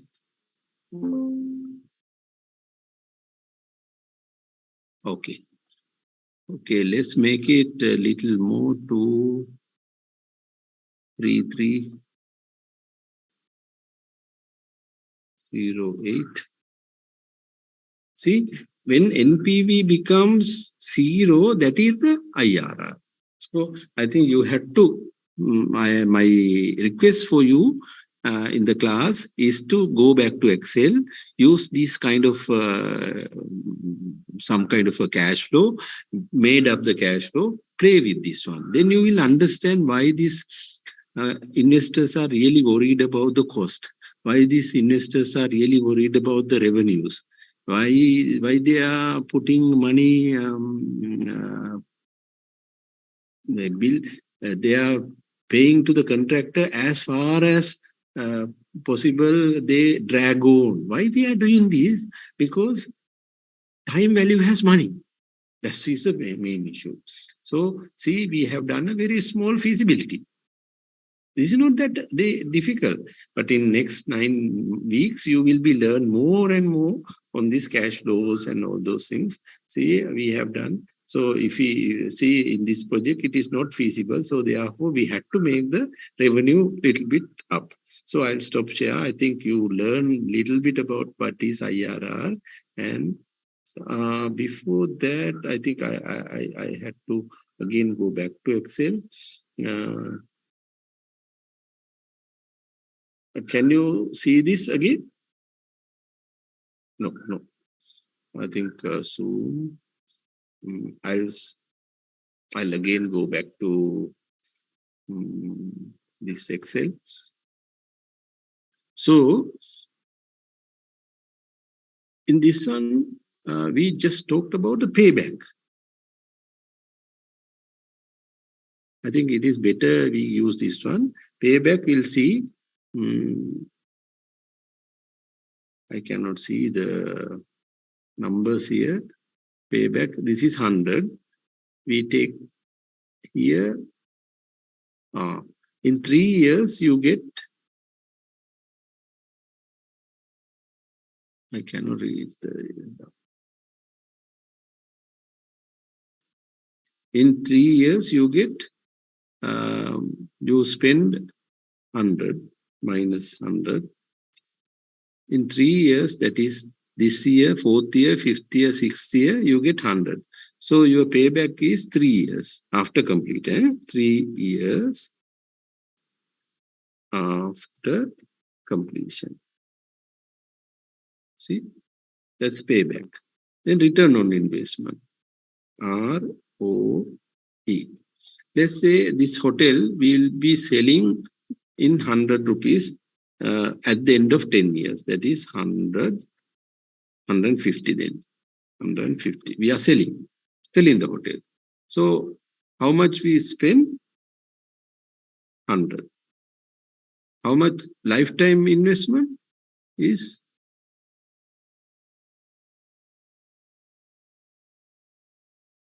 Lifetime we are getting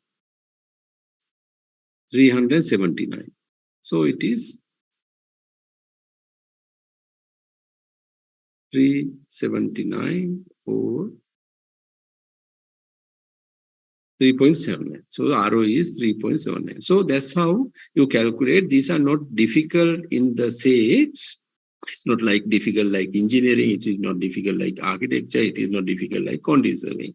But these have lot of other elements, not engineering, architecture. Architecture is a little bit more related to humanistic, but other technical subjects, 1 + 1 is 2.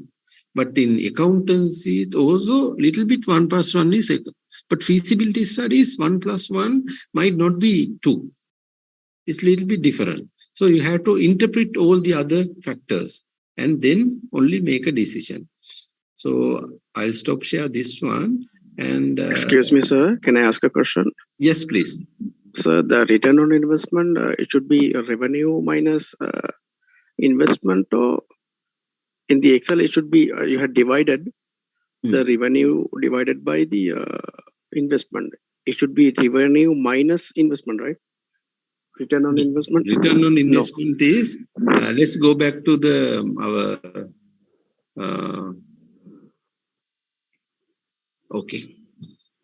See, return on investment is lifetime revenue over investment. Lifetime revenue in that example, lifetime revenue is because we are selling at the end of life, that is 10 years, we are selling the hotel also. Therefore, our total is 379. Our investment is 100. That's why lifetime revenue is 379 divided by 100, 3.79. Okay, sir. Thank you. Right. So I just gave you small examples. You can do these things. Why all these body kada, small boutique shops are failing? Lot of people are putting up shop and still failing because they don't know how to. First thing, they don't know what is profit and what is the money you are getting. So they don't calculate. You have to calculate. Even the contractors think that all the money are theirs. But when you do 100 million job, 5 million is only your profit. All the others cost, staff cost and all those things. So that the contractors start very good life with 10 million. Then next project also they goes and get that same thing rolling. And finally you don't have anything. So sometimes people put money out of the system. They buy cars, they buy properties, they buy other things, they give money to wife. And finally the project is suffering, company is suffering. So that's why these investment methods and how you do it is very much important. So by coming back to this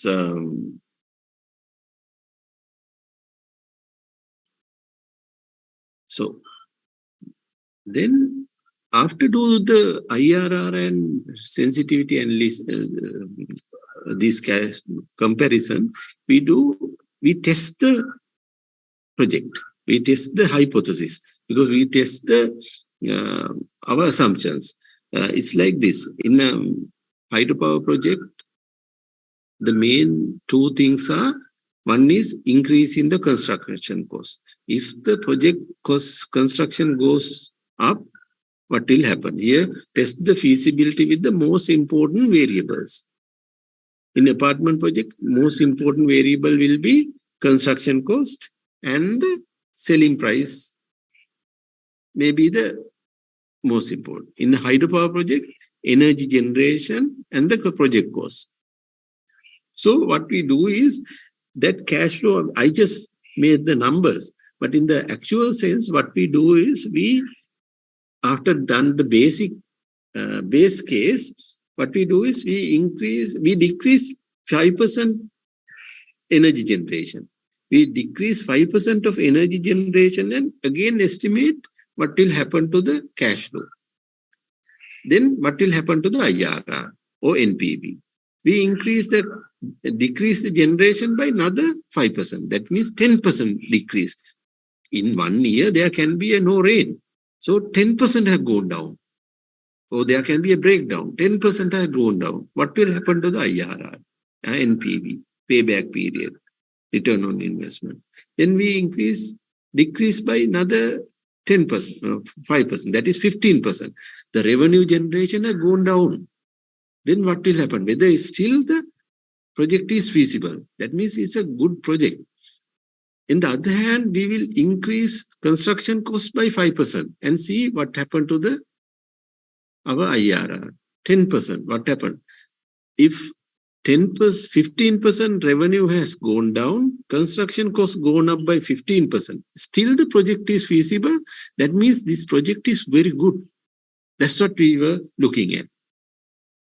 So we have to see the sensitivity of the project. You will learn this theoretically very good things from but student accommodation project. If you have a university student accommodation project, the future rent versus project cost, we can play and see. You have seen, because the project is not feasible, I have increased the little by little the revenue part. I didn't change the cost part. So you have to do that and see whether it is sensitive. So sugar refinery, I have done few refinery feasibilities.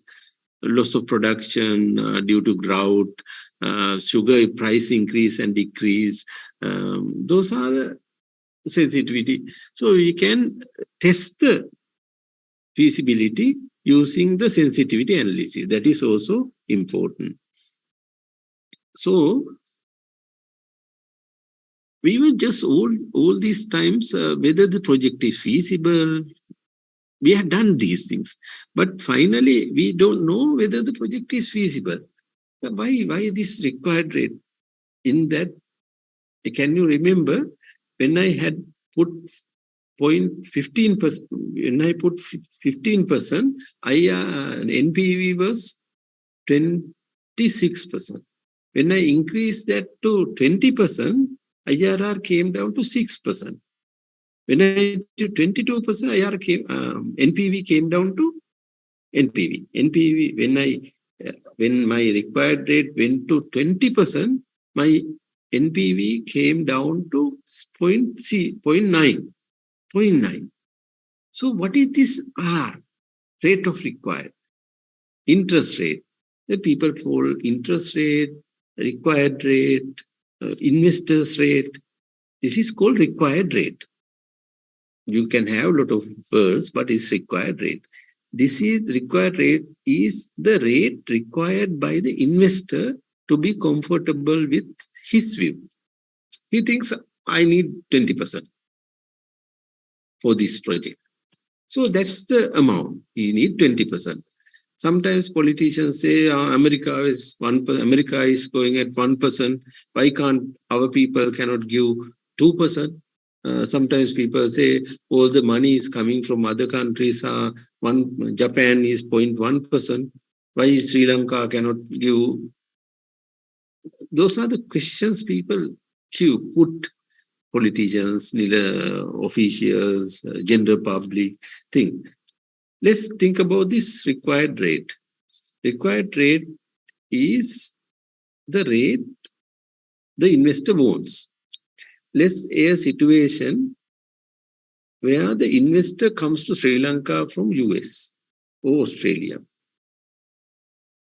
So now there is a London interbank borrowing rate for London, Federal Reserve rate for Federal Reserve. So that is US. RBA rate is the RBA is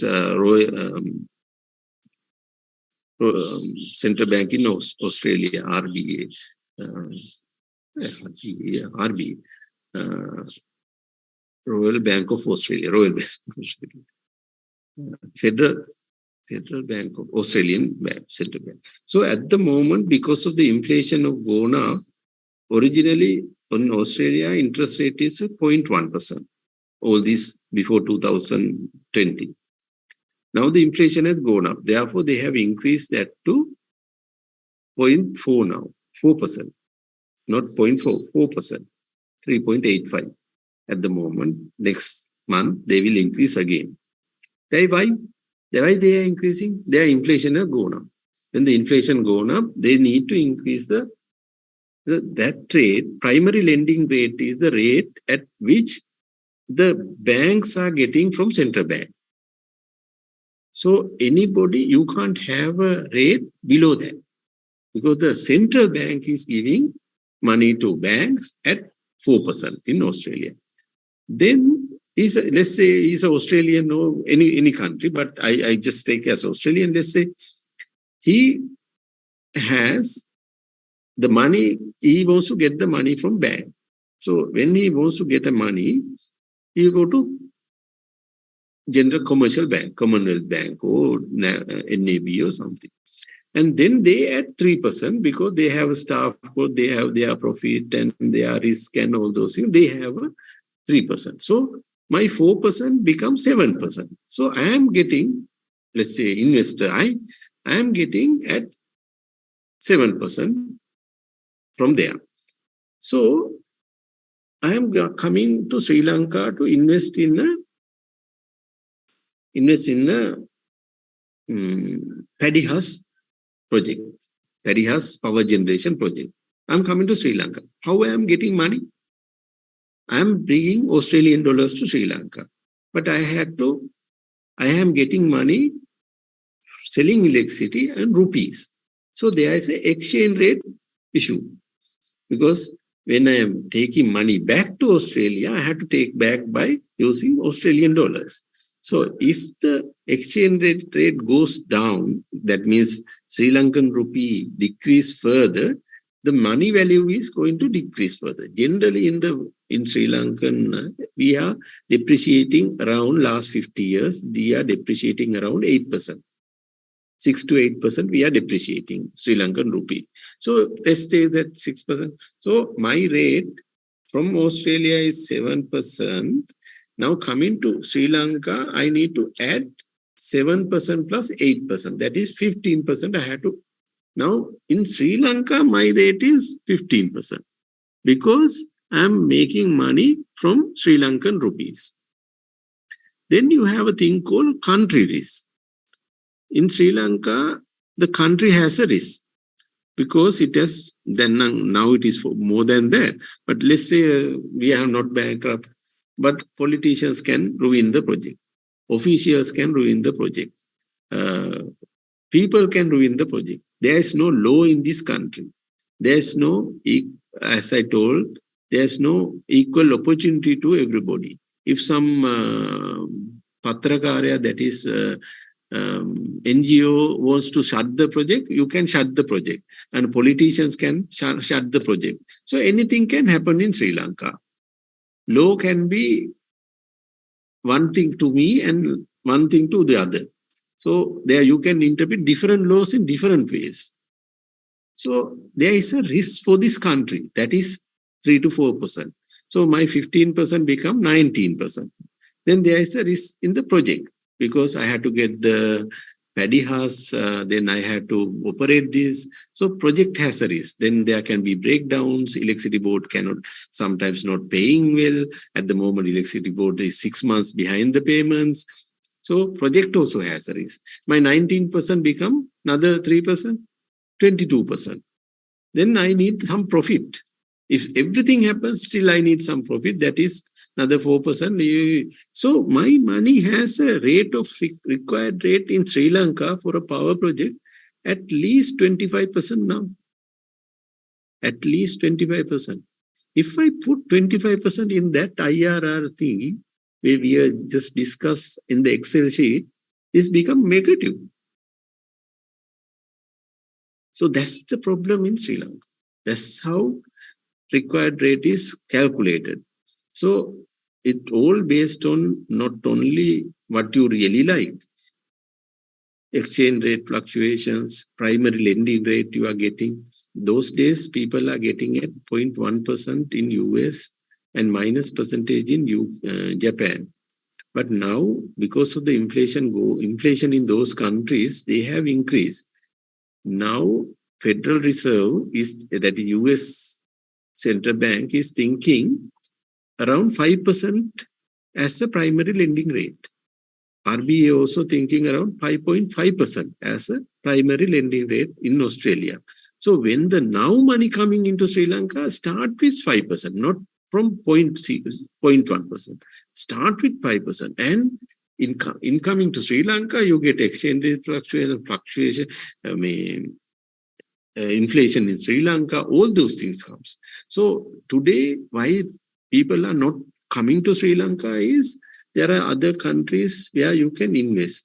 The other problem is we have to at least have 25% required rate, feasible rate. There are no projects at 25% required rate, feasible projects at 25% in Sri Lanka now. It was really difficult because you can't sell, you can't. So those are the issues here. So I think you get some idea about this required rate. When the required rate goes up, feasibility, becoming a feasible project is there.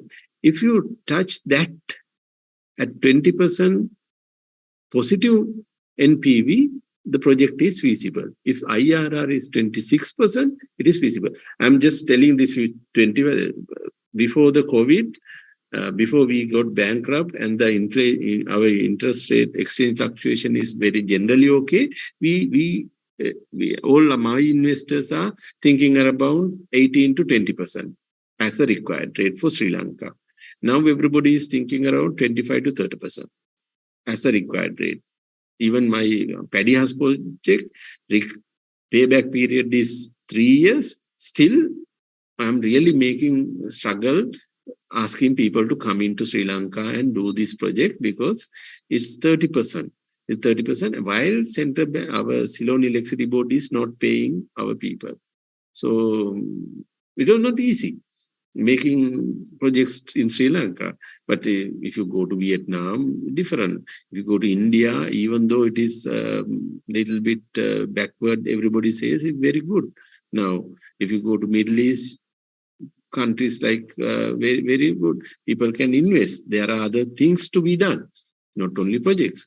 So not that easy in investment world. The required rate, I think you must have got a little bit idea about required rate. When you do the feasibility, you have to have, there will be a lot of assumptions. I told you that it is not 2 plus 2 is 4. It is sometimes a little bit different. You have to discuss forces. You have to take the future into account. That these days you get a lot of artificial intelligence help. Then you get a lot of mathematical computer calculations help, data analyzing help. For the investors, they use those things to monitor, control, take decisions, or even subjective decisions with artificial intelligence. You can little bit, even now, sometimes if I need to ask what are the best paying dividend stocks in ASX, I just go to ChatGPT and type what are the best. Then they give 4 or 5. What are the best 3? They give 3. Then I ask with my knowledge, then I will ask what is the PE ratio, price to earnings ratio of these 3. Then that comes. Why should I worry? There are a lot of things. So it is use the computer, use the internet to understand. Even though I studied in 2006 to 2008, every day I see Bloomberg radio, Bloomberg television. I read economics magazine. I read what's happening around the world, what is going on with the pricing, shares, investments. You are immersed with the whole thing. Then only you can, because in business, it is not only the knowledge. You have to update your knowledge. You have to have a passion to do that. You always think about how to accumulate wealth. When you have wealth, you can give to others if you need. But if you don't have anything, you just talk. That's it. So those are when you have professional feasibility done, then you have to manage the cost. Sometimes I think quantity surveys think, why this fellow wants, the owner is fighting more with this. If I give a variation, they come up in arms. Why? Because when the cost goes up, feasibility goes down. So they are really upset. So they are money. So those are the things. So I'll go to, there are a few calculations I have done. This is a sugar project.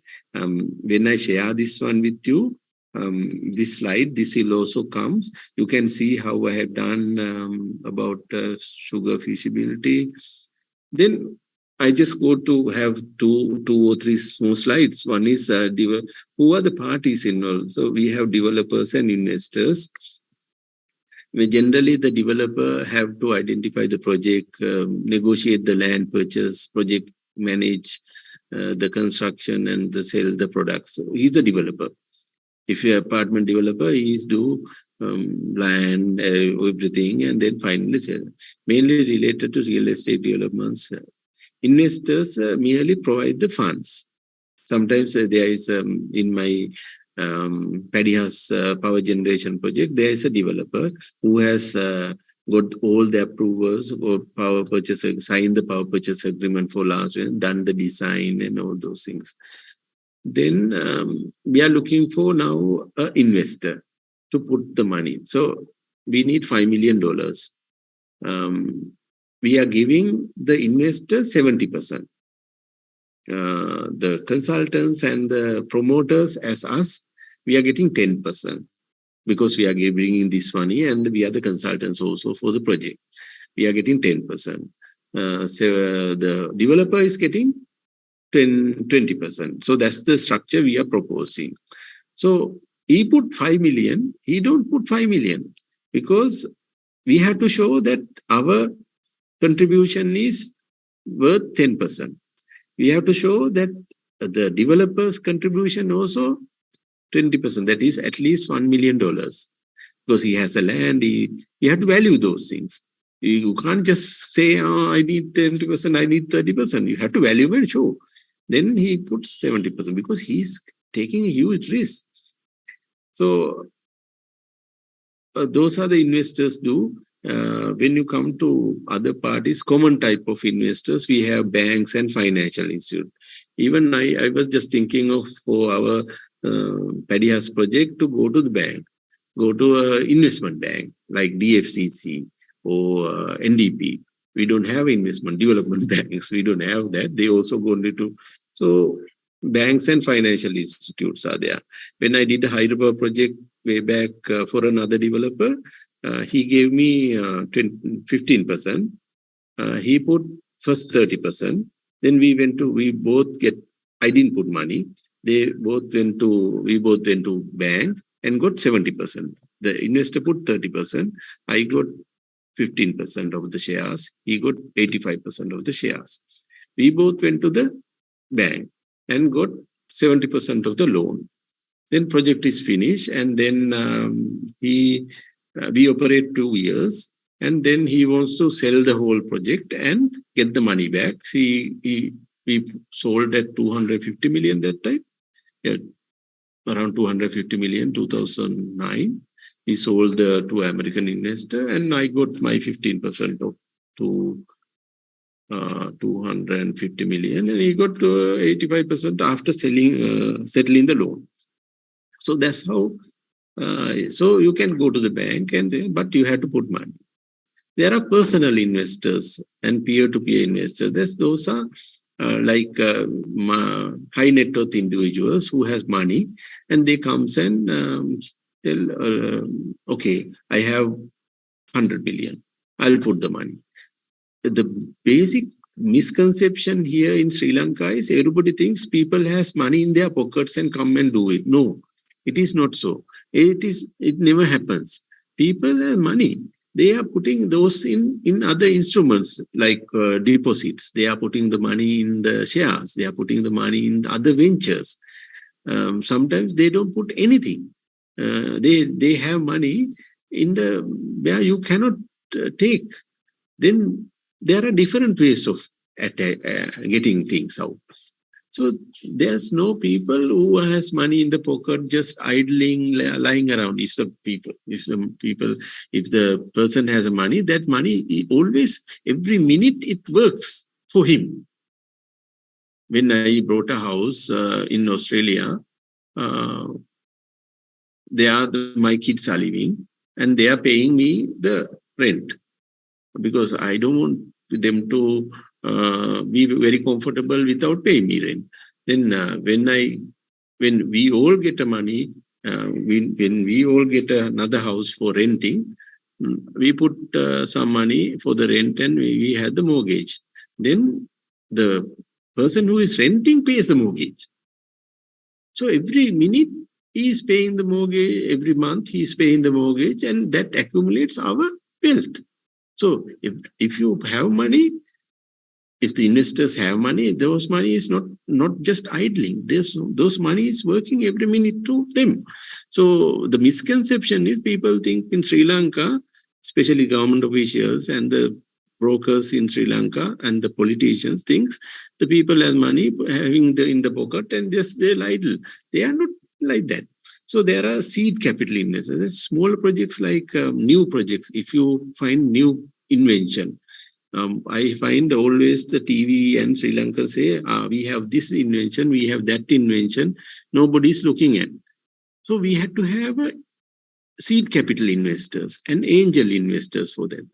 That is, in California, you have a lot of culture of, if somebody is coming with the new idea, they will put some money. If somebody study entrepreneur finance, it is mainly for new projects, how to finance. In a project, you have to finance in little by little. First, concept finance. Then you have to, when the concept is finalized, concept is proven, then you have to have a prototype finance. Then you have to have production finance. Then you have to have, like that, there is a financial system in seed capital. There should be a seed capital. Then private equity investors funds are there. I am doing a project in Puttalam, huge project. Now the investors are from Italy. They are coming, they are not putting money. There is a fund. They are putting money. That's a fund. There is a private fund. Those are also another way of, then personal investors are there, small mom and dad investors, then government funding and government projects. So these are the common type of investors in the world. Then I go to parties involved. Parties basically in a project, project company. Sometimes most of the corporations, like if you take Haley's, if Haley's wants to do a project, they will not get it under their main company. They will put it under SPV, that is special purpose vehicle. They will put a special purpose vehicle, a small company for that project only. By doing that, this project will not go in the balance sheet of the main parent. We call it off-ledger projects, off-ledger projects. Then this if you invest into this project, you will, and the project fail, you don't have a chance to go to Haley's main company and challenge and get their shares and other things, because this is a special purpose company. So that's how this was worded. So every time investor comes in, you come with an accountant and a lawyer. So you have to pay for them also. So those are the, when you are project financing, you need to have all those things in the, so there's a project company that is generally SPV, special purpose vehicle. That is for taking out the liabilities from their parent company, and the liabilities won't transfer to the main company. Then we have off-takers and customers. Like if you take Paddy House project, off-taker is Ceylon Electricity Board. If we are, let's say we are operating a tank, oil tankers, then off-takers are the Ceylon Petroleum Corporation, like the customers. Then there are operators for the projects. In our power project, we need engineers and operators. Sometimes in a hotel project, you have to have a hotel operators for that project, or either you operate. Generally, when we look at as investors, we see three things. One is profitability and all those things, but we'll see who are the customers and who is the off-taker, who is the contractor, who is the operator. Is the contractor having a very good experience? Is the the operator has experience? Otherwise, people won't come. People have a lot of ideas on the projects and all those things in Sri Lanka, but we need the good operators. If the operator is there, if the contractor is there, if the customers are already set, then the project is feasible. Then we go to see the project, whether the project is feasible or not. Then suppliers, lenders, we have sponsors like us, then authorities, regulators, all those things. Then common method of financing, again, I'm going a little further. Common methods of financing is savings, loans, debt means loans, using company cash flows. That means if the company can manage the, let's say a situation, we have a coconut milk producing factory at the moment. We need to expand the project to have low-fat coconut milk packaging plant. So we can use our company cash flows. So company is generating every month, every year, let's say 25 million.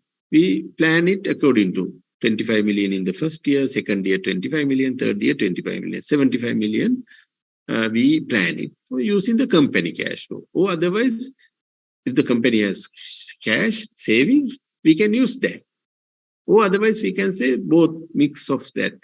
Savings 25 million, we go to the bank and say we have 75 million project, give us a 50 million. We will put 25 million. Mix of those things, debt and saving. Then selling the shares to public and raise capital. If you need a project, let's say we are going to do a hydropower project. As a company, we have this much of assets. So we will go to the public and say, for this project, we will be issuing this much of shares, 10 million, 100 million worth of shares, and put it to the public.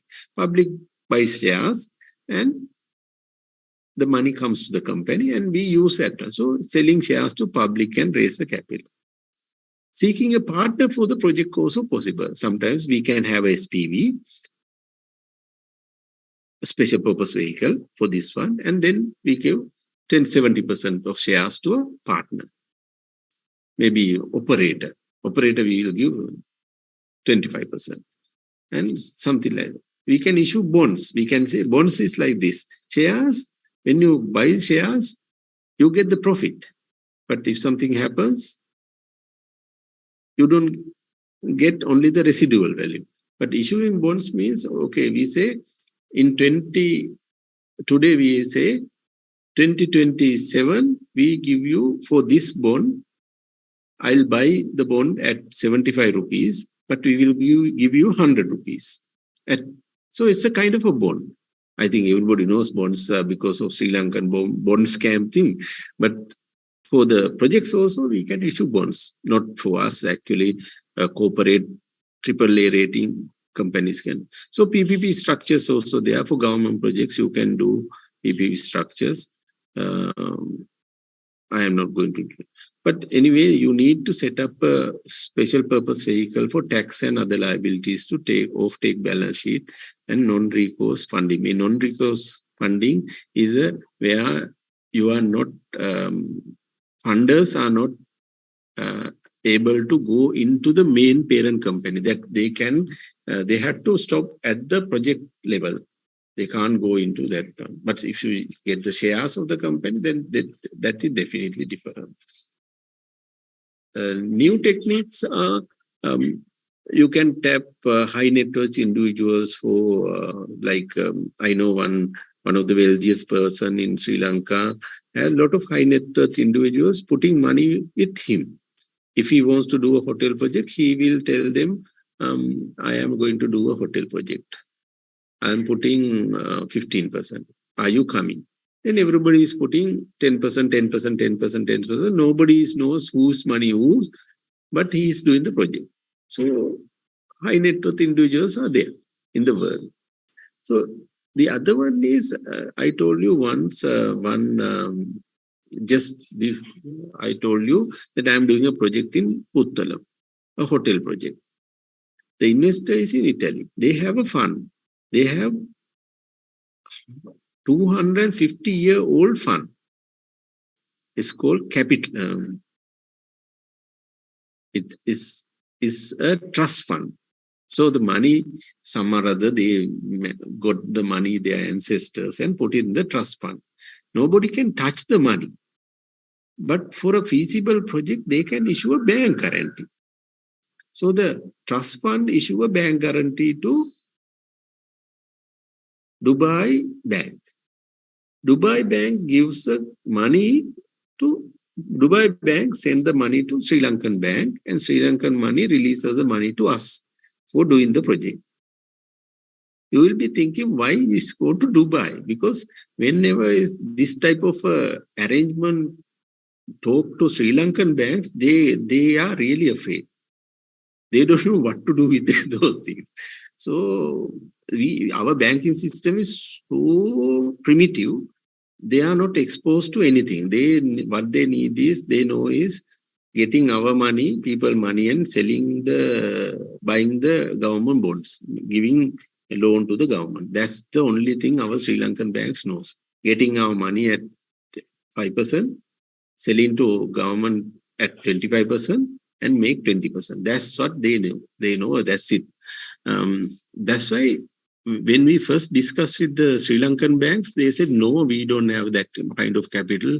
If you default, so it is not happening. So our investors, the mutual fund, when issue the bank guarantee, the investors got this bank guarantee, went to Dubai, Singapore, US, UK. Those countries are very good in financial transaction. They know. So bank keep the bank guarantee, keep out of $100 million. Actually, it's $100 million. They release only 25 million, 75 million. Balance is their fees like. So huge money. So they issue, they keep the bank guarantee and raise the funds to Sri Lanka, send the funds to Sri Lanka, and Sri Lanka banks get only 0.1% for transferring the funds, but they are charging huge amount for encashing the bank at a discounting. So then there is a syndicate funding. Sometimes if the project goes more than 2 billion or 3 billion, our Sri Lankan banks cannot fund loan, because there is a thing called exposure to the single borrower. So what will happen is then the few banks get together, like Commercial Bank, Bank of Ceylon, and the NDB, all get together and finance the project. It's called syndicate financing. All get together. Then there are things called asset-backed securities, like You have, there are and mortgage-backed securities and commercial mortgage-backed securities, CMBS. All those are instruments created by the money market people to raise funds. It's like in 2008, the whole world has collapsed and the Lehman Brothers and everybody collapsed. We went into recession. What happened was in US, everybody got the mortgage. Let's say my mortgage in the sense we got the money and the government has the mortgage. So all the mortgages were collected and sliced into different pieces and sold around the world and make more money. When the mortgages are not paying, they also get, these are little complicated, but think about that. There are these days, why the world is going little down because of commercial mortgage-backed securities, because now the office places and other things after COVID, nobody is buying. So those have huge debts. Those debts were sold all around the world. Now, those money is not coming. Those people are not paying. So therefore, the commercial mortgage-backed securities also have the banks who brought these mortgage-backed securities don't have money. So then crowd financing is there. Then sovereign guarantees, corporate guarantees, ministry-backed guarantees also there. These are different risk profiles. Sovereign guarantees don't have a lot of risk, but Sri Lankan sovereign guarantees nobody believe now, because we have defaulted. Corporate guarantees are there. That AAA rating corporate guarantees are there. Ministry-backed guarantees in Sri Lanka also nobody believe, because if the sovereign guarantee cannot believe, the ministry-backed guarantees also cannot believe. So those are the issues. Then sometimes we take the off-takers cash flow also as a security and put it into the funding can be arranged. Like if you want to buy a ship, and if you have a long-term contract with, let's say, Oman Oil Ministry, with Oman Oil Ministry, you have a long-term contract of 20 years of selling oil, transporting oil to Singapore. Then if we have that contract and the project proposal, we can go to some of the companies and tell them, okay, we will put all the money, this off-takers money coming into the bank account, joint bank account, and you take your money, you fund us, all the money coming, future cash flows coming into this account, and you take your interest and the capital repayment balance to us. So they fund. It's called off-taker cash flow systems also there. So there are different techniques are there. Every day these are evolving. So high net worth individuals are there, bank guarantees to raise funds, syndicate financing, ABS and MBBS, CMBS also there, crowd financing, sovereign guarantees. Earlier I saw savings, debt, using the company cash flow, selling shares, bonds, PP structures, taking a partner, like that. Those are common methods. Even new methods are these are off-taker cash flow system. Is some projects you take off-take cash flow system. I have discussed with these things with some of the investors. Unfortunately, we couldn't find a very good off-taker who has, even Ceylon Electricity Board doesn't have cannot consider it as off-taker in Sri Lanka. So I think that's it from me. I think I have 10 minutes or more than that if you really want. If you have any questions, just ask me. I want somebody's email, maybe class representative or somebody's email who has connections to email these slides to them, and then at least they can, the people who has not come today also can see what's going on, because we have only 37, we have maybe another 37 is not coming. But it's a very good area to be in. If somebody wants to further, just do a MBA. Jawaharlal MBA is good, but I prefer if somebody wants to do further, go to some other country and do an MBA. And every day you make money.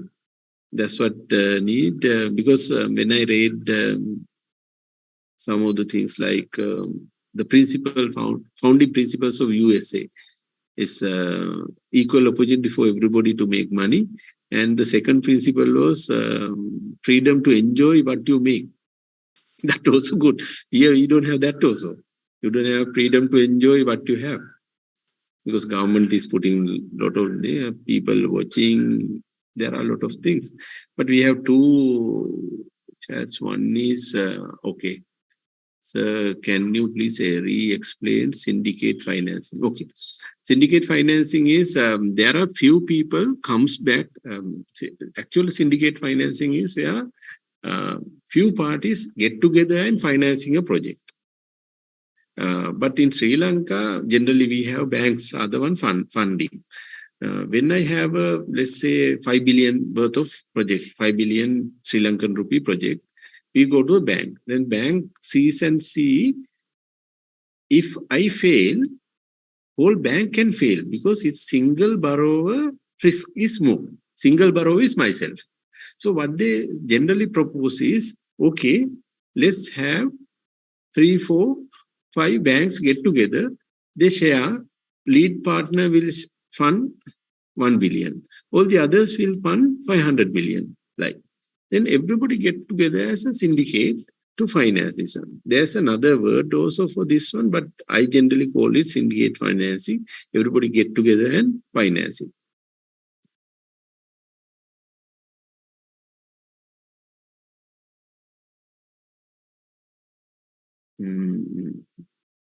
I'll write this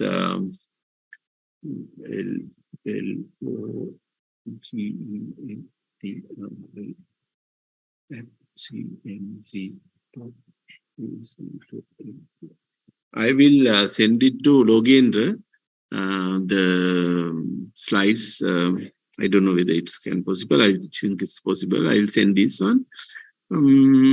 I think in next 9 weeks, you will get a lot of things. I think summarize the whole 10 week, whole course in this 3 hours as an introduction, and trying to create some good vibe of business, because otherwise people think it's not good. I think it is good for myself. Any other questions? So can you explain the NPV again? NPV, net present value. Yeah, and one more thing, you said that Japan was lending minus rate. What is it? Minus rate, you mean the point rate, 0. Yeah. Zero minus rate means in Japan you had to put the money into. If you put the money in the bank, you have to. They cut something out of that one. That means they are not giving interest. They cut money.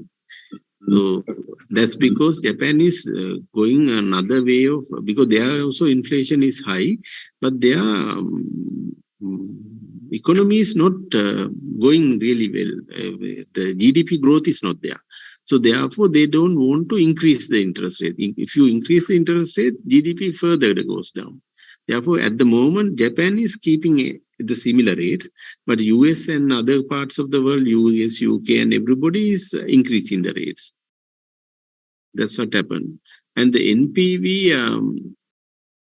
the net present value is when you take all the cash flows for today's cash flow, and you see what at a particular percentage of rate, that is required rate, whether you are getting positive cash flow or negative cash flow. That's what when we did that Excel thing, you also can do that same thing. You go to have a 1, 2, 3, 4, 5, 6 or 10 years, and then make a cash flow. Let's take a hotel project or a power project or something. Make a cash flow. First few years, there will be minuses. Then the last few years, there will be pluses. Then if you take my notes, maybe it has few cash flows I have prepared. There are sugar project where selling sugar, selling alcohol, selling power generation. All the money as taken as revenues. Then all the money goes out for construction and maintenance and all those goes as so then we will get the whole cash flow and see at particular rate, that is required rate, what is whether the project is positive or negative. If at particular rate, let's say 20%, I need 20%. At 20%, the project is negative means the project is not generating 20%. That's the meaning. I need 20%, but project is not generating 20%. If let's say it is positive, maybe 1.5 million or something positive, then that means project is generating more than I need. More than I need. That's why net present value should be positive. IRR should be more than my rate. If you talk about IRR, if I need 20%, if the IRR is coming at 21%, that means the project is good. If that is coming at 19%, project is not good for me. NPV also same. At 20%, if that is, I need 20%. If 20%, if that is positive, that is project is good for me. Maybe for another person, it will be good. If the project is, IRR is negative, this project is not good for me because my rate is 20%.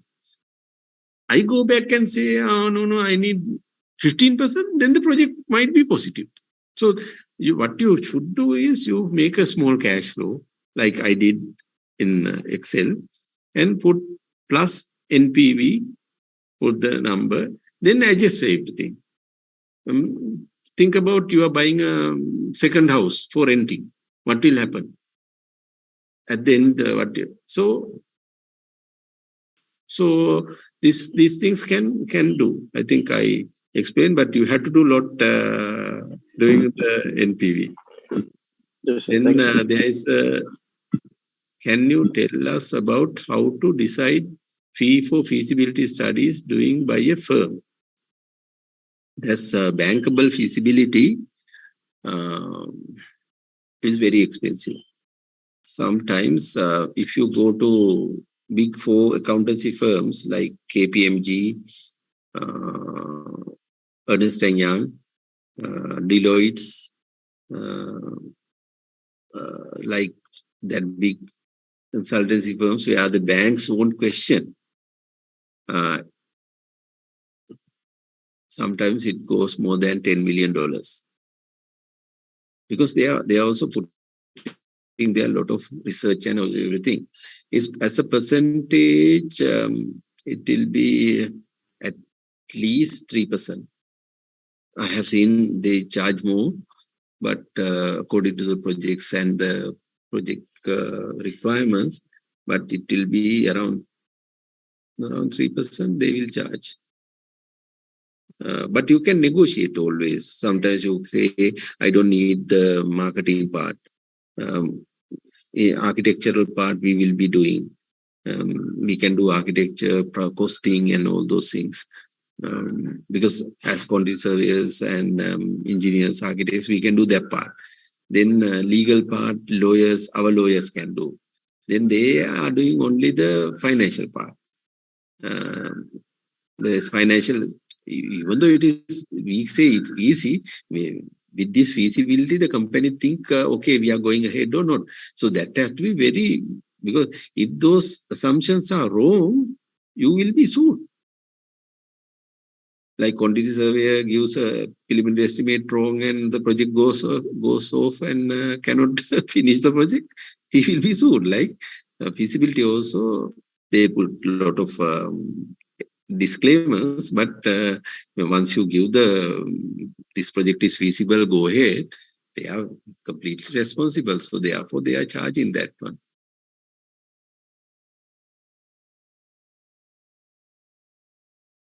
But I think it's told 3% is not a hard and fast, but always there will be negotiation, business. There is no real number like that. But generally, I have seen they charge around 3%. Then we start negotiating, coming back. And finally, they said, no, I can't, or something also.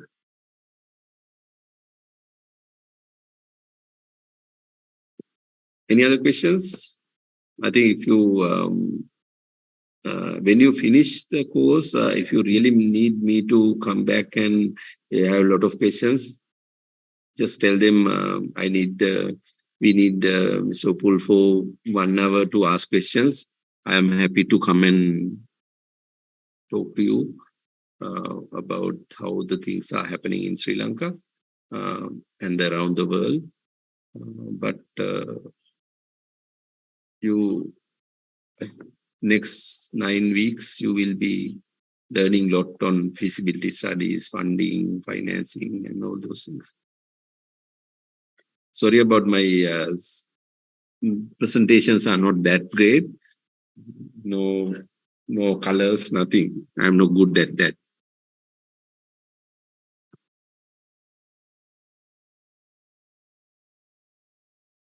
No questions? Then I will wind up the session because you have 10:30. You have another. Excuse me, sir. Yeah.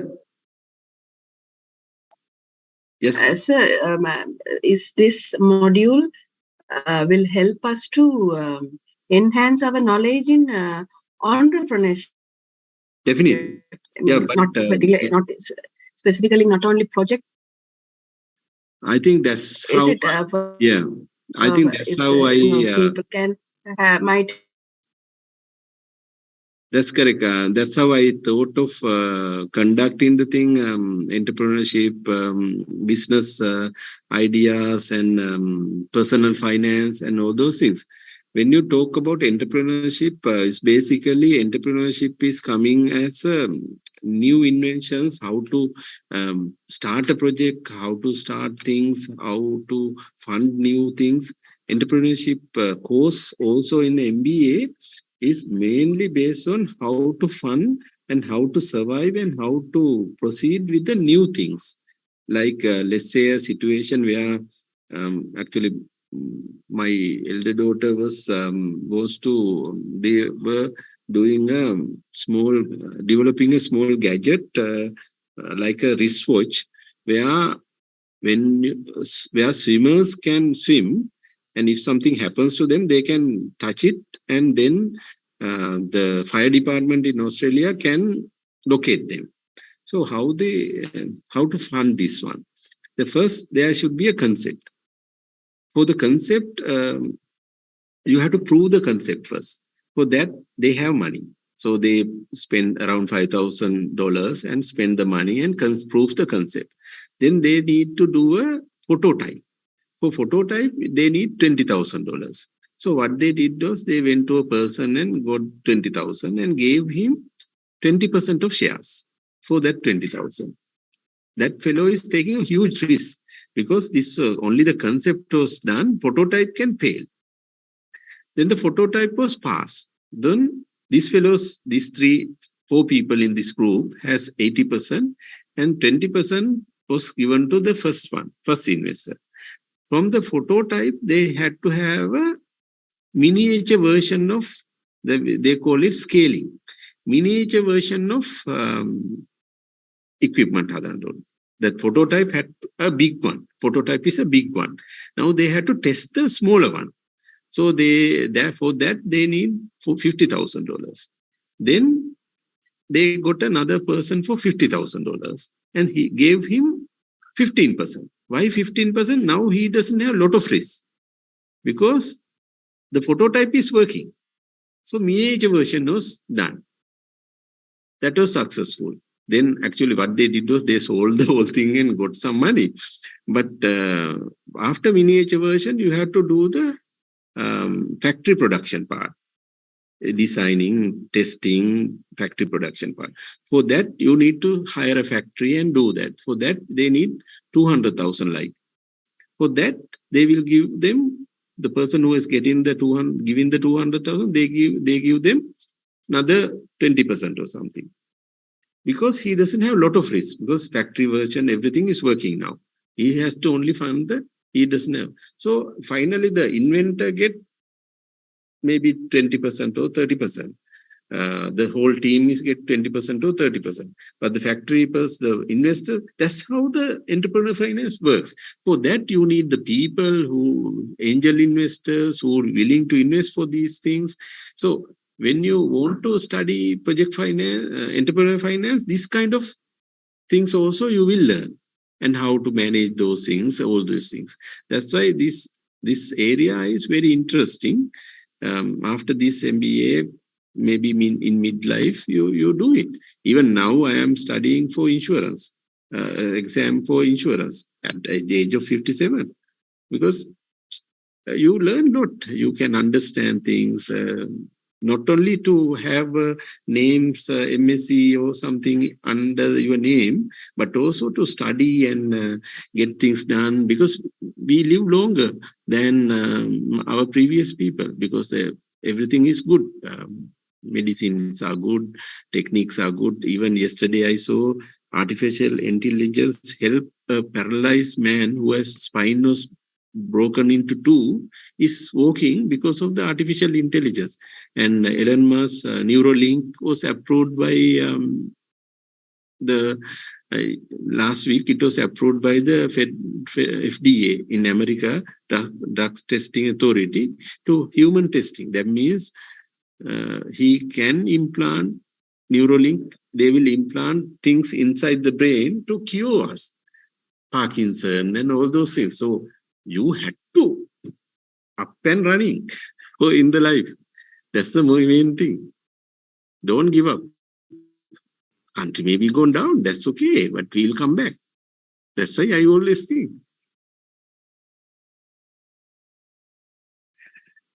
Right. Sorry about the taking a little bit time from you. I'll stop now, and then you will enjoy the rest of the week, 9 weeks, with the others on this subject. Thank you very much.